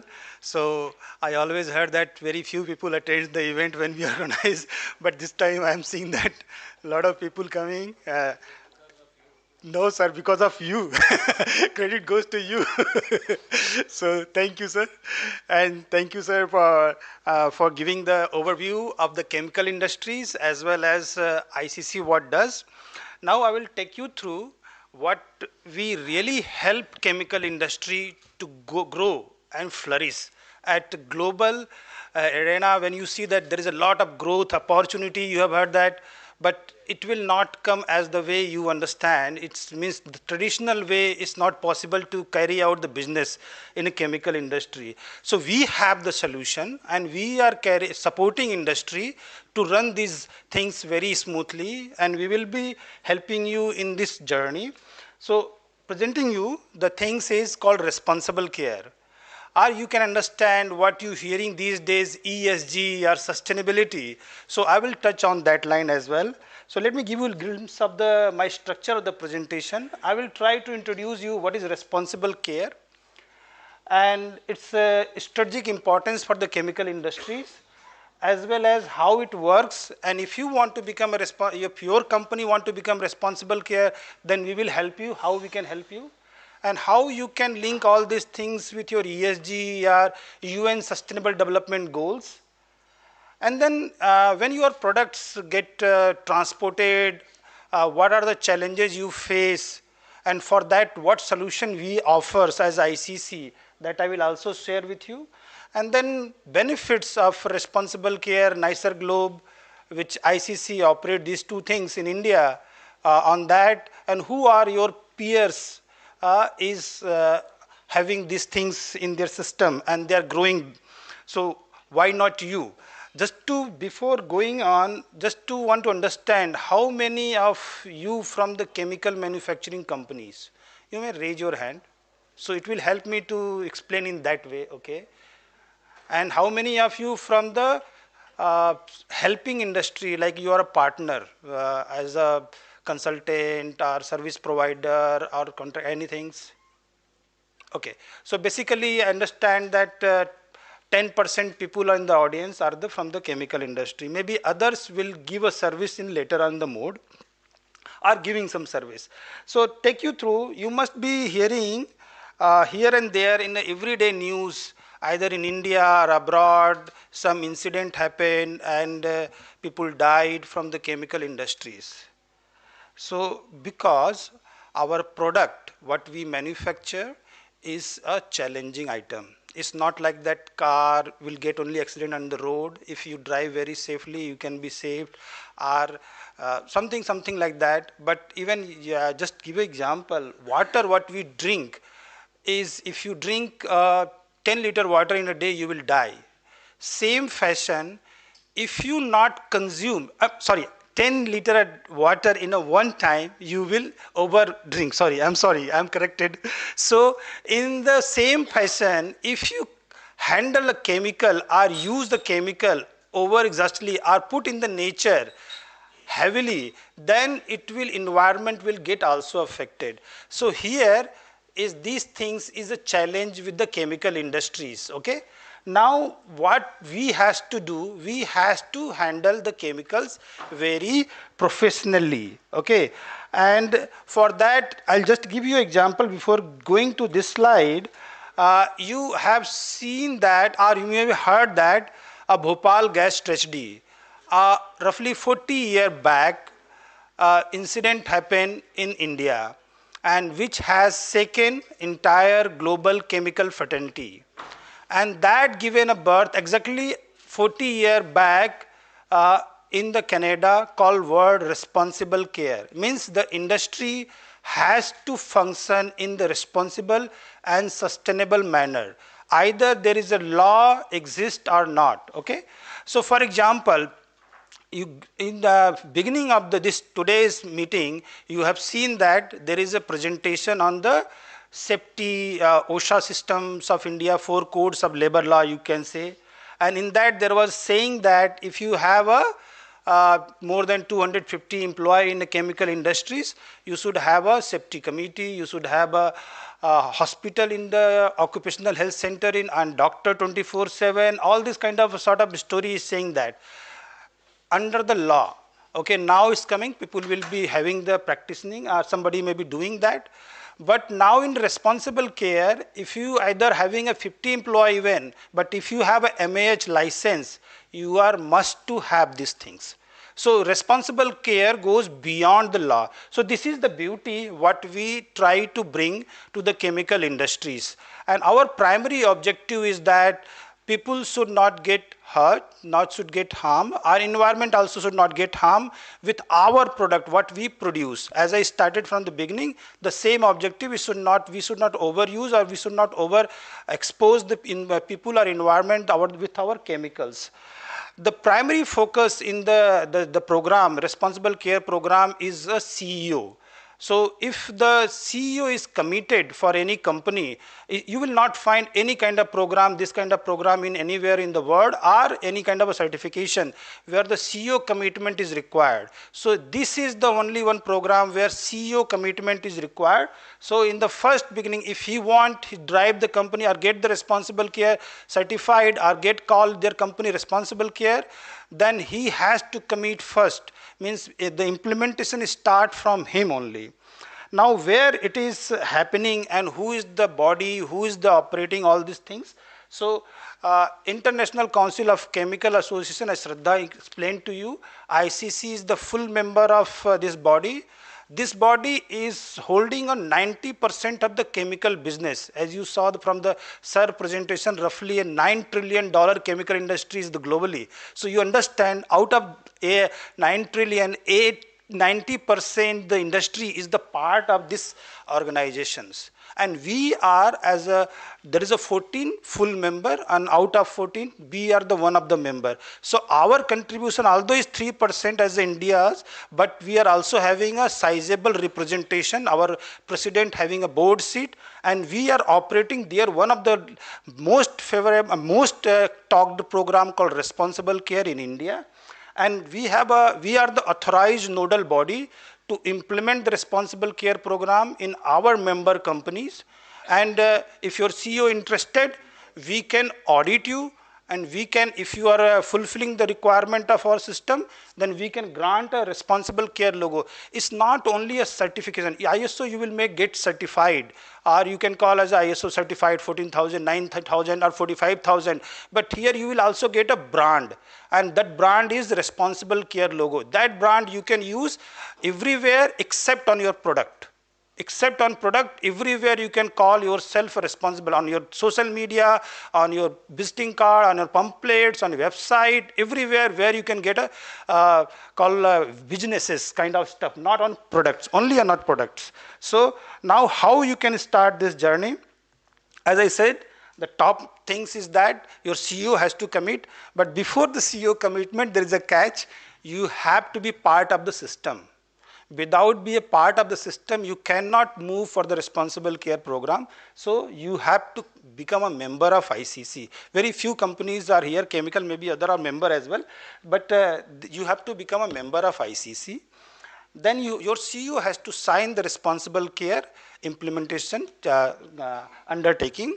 And once he signed, then he should ask his team or his team to implement. We will be guide. We will be here to help you because we have a team capability to help you. And then you have to go for the audit process if you want to utilize this brand and you want to be part of the responsible care system, where you can say proudly you are improving or you have excellent system which goes beyond the regulatory requirement. Then there is also one of the very beautiful last part, yellow color. You maybe heard that EcoVadis. How many people have heard the EcoVadis? Okay, all the chemical industries. Okay, so EcoVadis gives you some kind of a business. So here is the catch for the business. If you want get a higher rating in EcoVadis, it's saying that, I'm not selling to anything, but it's saying that if you are, there is a kind of a percentage weightage. If you are a responsible care company or you have signed the global charter, you will get a roughly 10% more weightage compared to any other. Means if you are a gold, you will become a platinum. If you are silver, you will become gold. Kind of stuff you will get. So if you are a responsible care company, you can reach to ICC, and we will give you the opportunity to become a global charter. And once you become a global charter, your name will be published on ICCA website, your name will be published in ICC Chemical News, in ICC website, then global the EcoVadis will recognize it, and they will recognize your rating further, upgrade your rating further in your due process. Now how you can become it? Now ICC have a structured process. It's not like that your CEO is signed and you are a member, then you will say that, okay, ICC, because it's association, so we are the responsible. No, it's not like that. We have a very stringent procedure. We don't want to dilute it. In nutshell, our CEOs, our board, and our executive committee is in the complete agreement that there should be no dilution in the responsible care system. Everyone is treated in the same fashion. So we have the 7 code based system. Each code is unique, and each code, you heard the labor law, okay, 4 code. In the labor law, we have a further employee health and safety is a very small fragments there, which is fall most of the part what they have discussed is occupational health part is falling under the employee health and safety. But more than that, we have everything like even our process safety, your employee health, emergency response if incident happened, what system you need to have to respond for that. For pollution prevention, if any incident or the required norm you are exceeding, or system you are following or not, so how you can reduce that further to become a more sustainable company. For that we have pollution prevention. It's not a environmental management, it's a pollution prevention. So it means it should be a target has to be achieved. Then distribution code, I will talk with some further slide when I will come on the nicer globe. Product stewardship is the very unique things where it talks from the cradle to grave. When you produce a chemicals in your laboratory and you take a pilot, you take a commercial and you sell, in the entire journey from the cradle to grave, even the value chain, it covers that through the product stewardship code. And chemical security, in Shraddha presentation you saw that we got awards, global awards. Global awards is not come like that way. It's a global recognition which we got with doing something. The chemical security code is also one of the things which has contributed heavily to receive this award. So now let me tell you how this system works. These are for auditing. You should have these 7 code implemented in your organization. But for operating all these things, we have very strong governance system. As a labor code have also, we also have a very governance system. So we have a governing bodies. And then governing bodies, there is an independent auditing system. Independent auditing system works fully independently without any influence. Then they push the information to the governing body, and governing body takes decision based on the ground report comes from the auditors. So this is the very structured process we follows. As I says, how this codes or responsible care helps to you achieve the UN SDG goal, or you can say ESG. So it helps in each and every area, each and every code hour linked very professionally, very systematically, scientifically manner, because responsible care is totally science-based system. So it links that even a process safety code or employee health safety code, emergency response, pollution prevention, distribution, each and every one have a connection with the SDG, and then it have a connection with the, you can say ESG, even environment, socials and governance, all the part is the linked which each and every codes, and it's based on the ICC-ERO validated system. Now, if any company performs, we give a target as well to them, or we can say that you have to achieve something. So with your production, so we measure their performances, and they have, if you are responsible care company, you are obligated to submit data each and every year, and under the 14 parameters.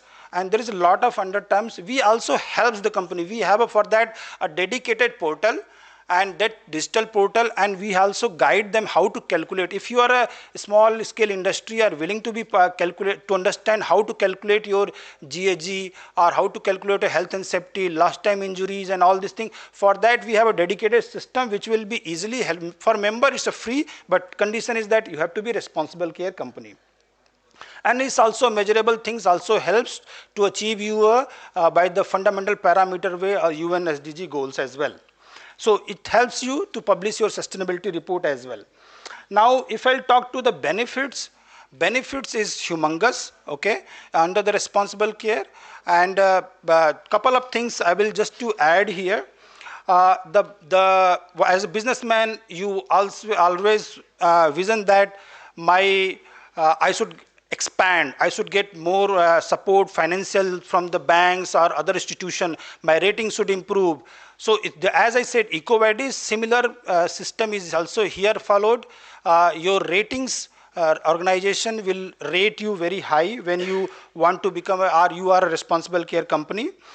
As I said, global recognition from the global charter you will also get here, as responsible care is widely accepted and globally about 90% of the global business is there, so it is also get global recognition. But if you are suppose you are here, you have a headquarter here, a manufacturing, or your system concern or same company have some site in Gujarat, there is another added on benefit. Gujarat Pollution Control Board recognize the responsible care and they give a 2-year extra consent to operate, which is a monitoring benefits.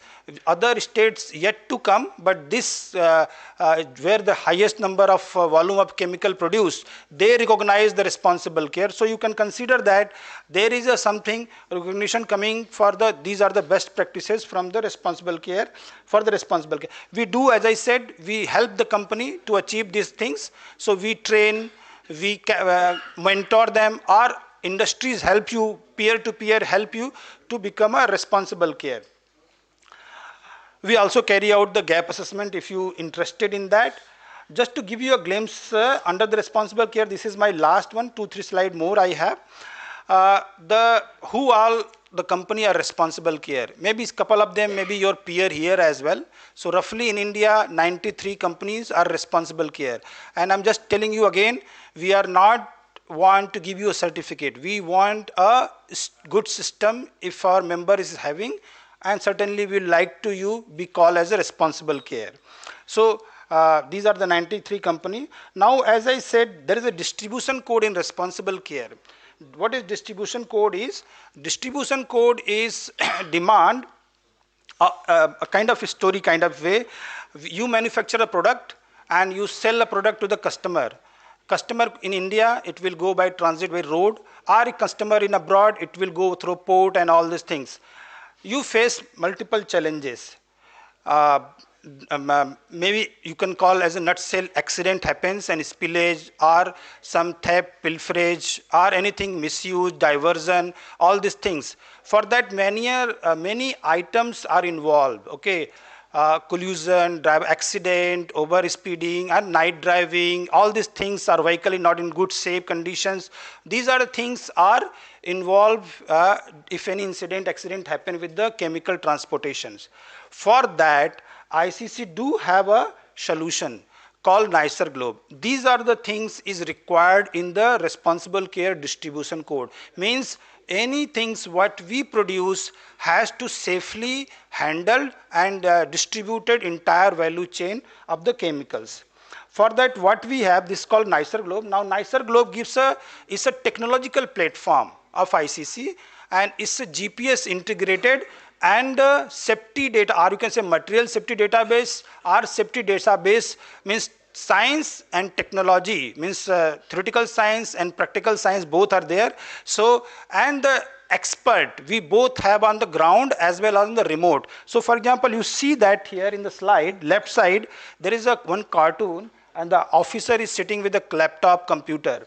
And then right side you down, you see that there is a cartoon where the people are having the gears and nearby the vehicles and all these things. Means it suggests that we have some system where the toll-free number is there, and if your vehicle in the nicer globe, you will get this toll-free number, you can stick on the vehicle, and if any incident happen during the transit of your material, anyone, either police, passing by, driver, anyone can call on this number.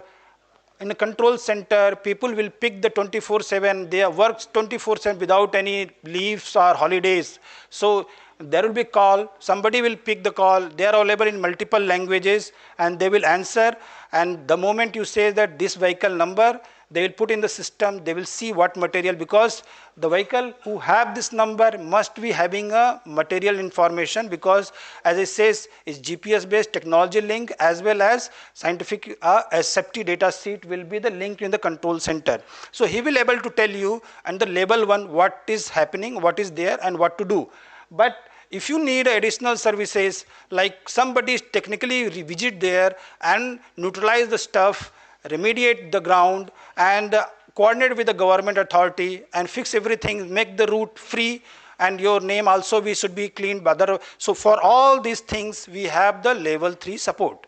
And that's two beautiful things, sorry, level 3 support and level 1 support. So you can utilize these services. If you want to see our infra where we are present, the red zone, it says that we are from the north, from the Delhi, Gurgaon side to the down here, Chennai side. We are here in the Vellore up to, we are still present all these areas. We are expanding our businesses in the eastern region as well. So green side is the expansion areas. Kolkata will be also captured in that region as well, eastern region. So because we are going Paradip, so we'll jump up little bit. We have a good infra. Just to give you information, every day, at least what the toll-free number you saw, at least 10 emergency call we handle every day. And our team on the ground, they neutralize everything. They are in the red zone. So means red dot lines are the red spots, you can say. We have technically sound people sitting in the control center as well as on the sites. Site means the locations what we have mapped in this, and they are capable to handle the chemicals. We are yet to come for the gases, and some of the team is also capable to handle petroleum, but these are the primarily for the chemicals. Now, if you see that these are the company who utilize the L1, L3 services, roughly 87 companies who use this, the logo is for both combined, so that's why logo is coming less, but because some of them also utilizing the level 1 services and level 3 services. This is my last slide, and I will be happy to answer you. These are the ICC initiatives to make the chemical industry safer, sustainable, and also we don't want our industry, because every day in the news you will say there is incident, people dying, chemical industry is not good, all these things, and NGOs is coming. We want industry to flourish, growth, and as the projection goes. So for that, these are the initiatives, and if you are interested, we are here to help you. Thank you.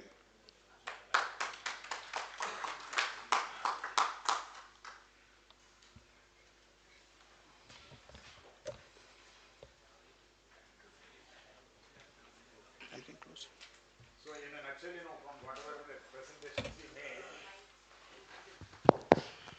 see, it's not just another association, it's not just another trade body. ICC as the national apex body representing the chemical and petrochemical industry, which is at about 250 billion right now, believes in responsible and sustainable growth. See, all our activities are focused towards that. All our activities are focused towards that. So that's in a nutshell what we wanted to say. Of course, it's a great opportunity we got through Mr. Adip, because we've been wanting to conduct such programs in Eastern region. Eastern region also, I wanted to emphasize that it's also an important region with potential to grow in a big way. Already you have big players like Haldia, Petro and all are already there.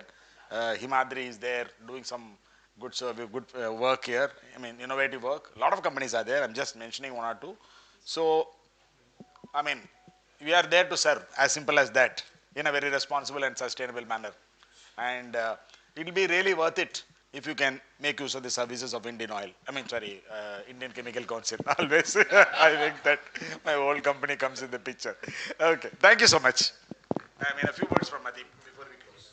Yeah, so actually a very quick round of thanks only to the ICC team which has come down from Mumbai, and of course the Asia Law Office, and special thanks to Pragaparamita for putting in the effort. I think the effort of course is collective. The team, our members, our ICC Eastern Region Committee, so I think the people are sitting out there.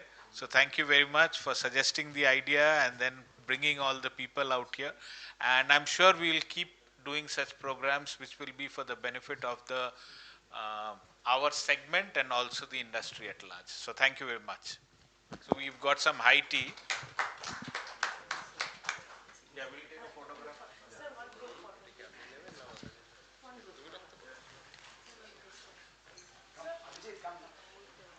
আপনারা একটু আসুন members Sir, Sengupta sir, please come. Sengupta sir, you also come, sir, please.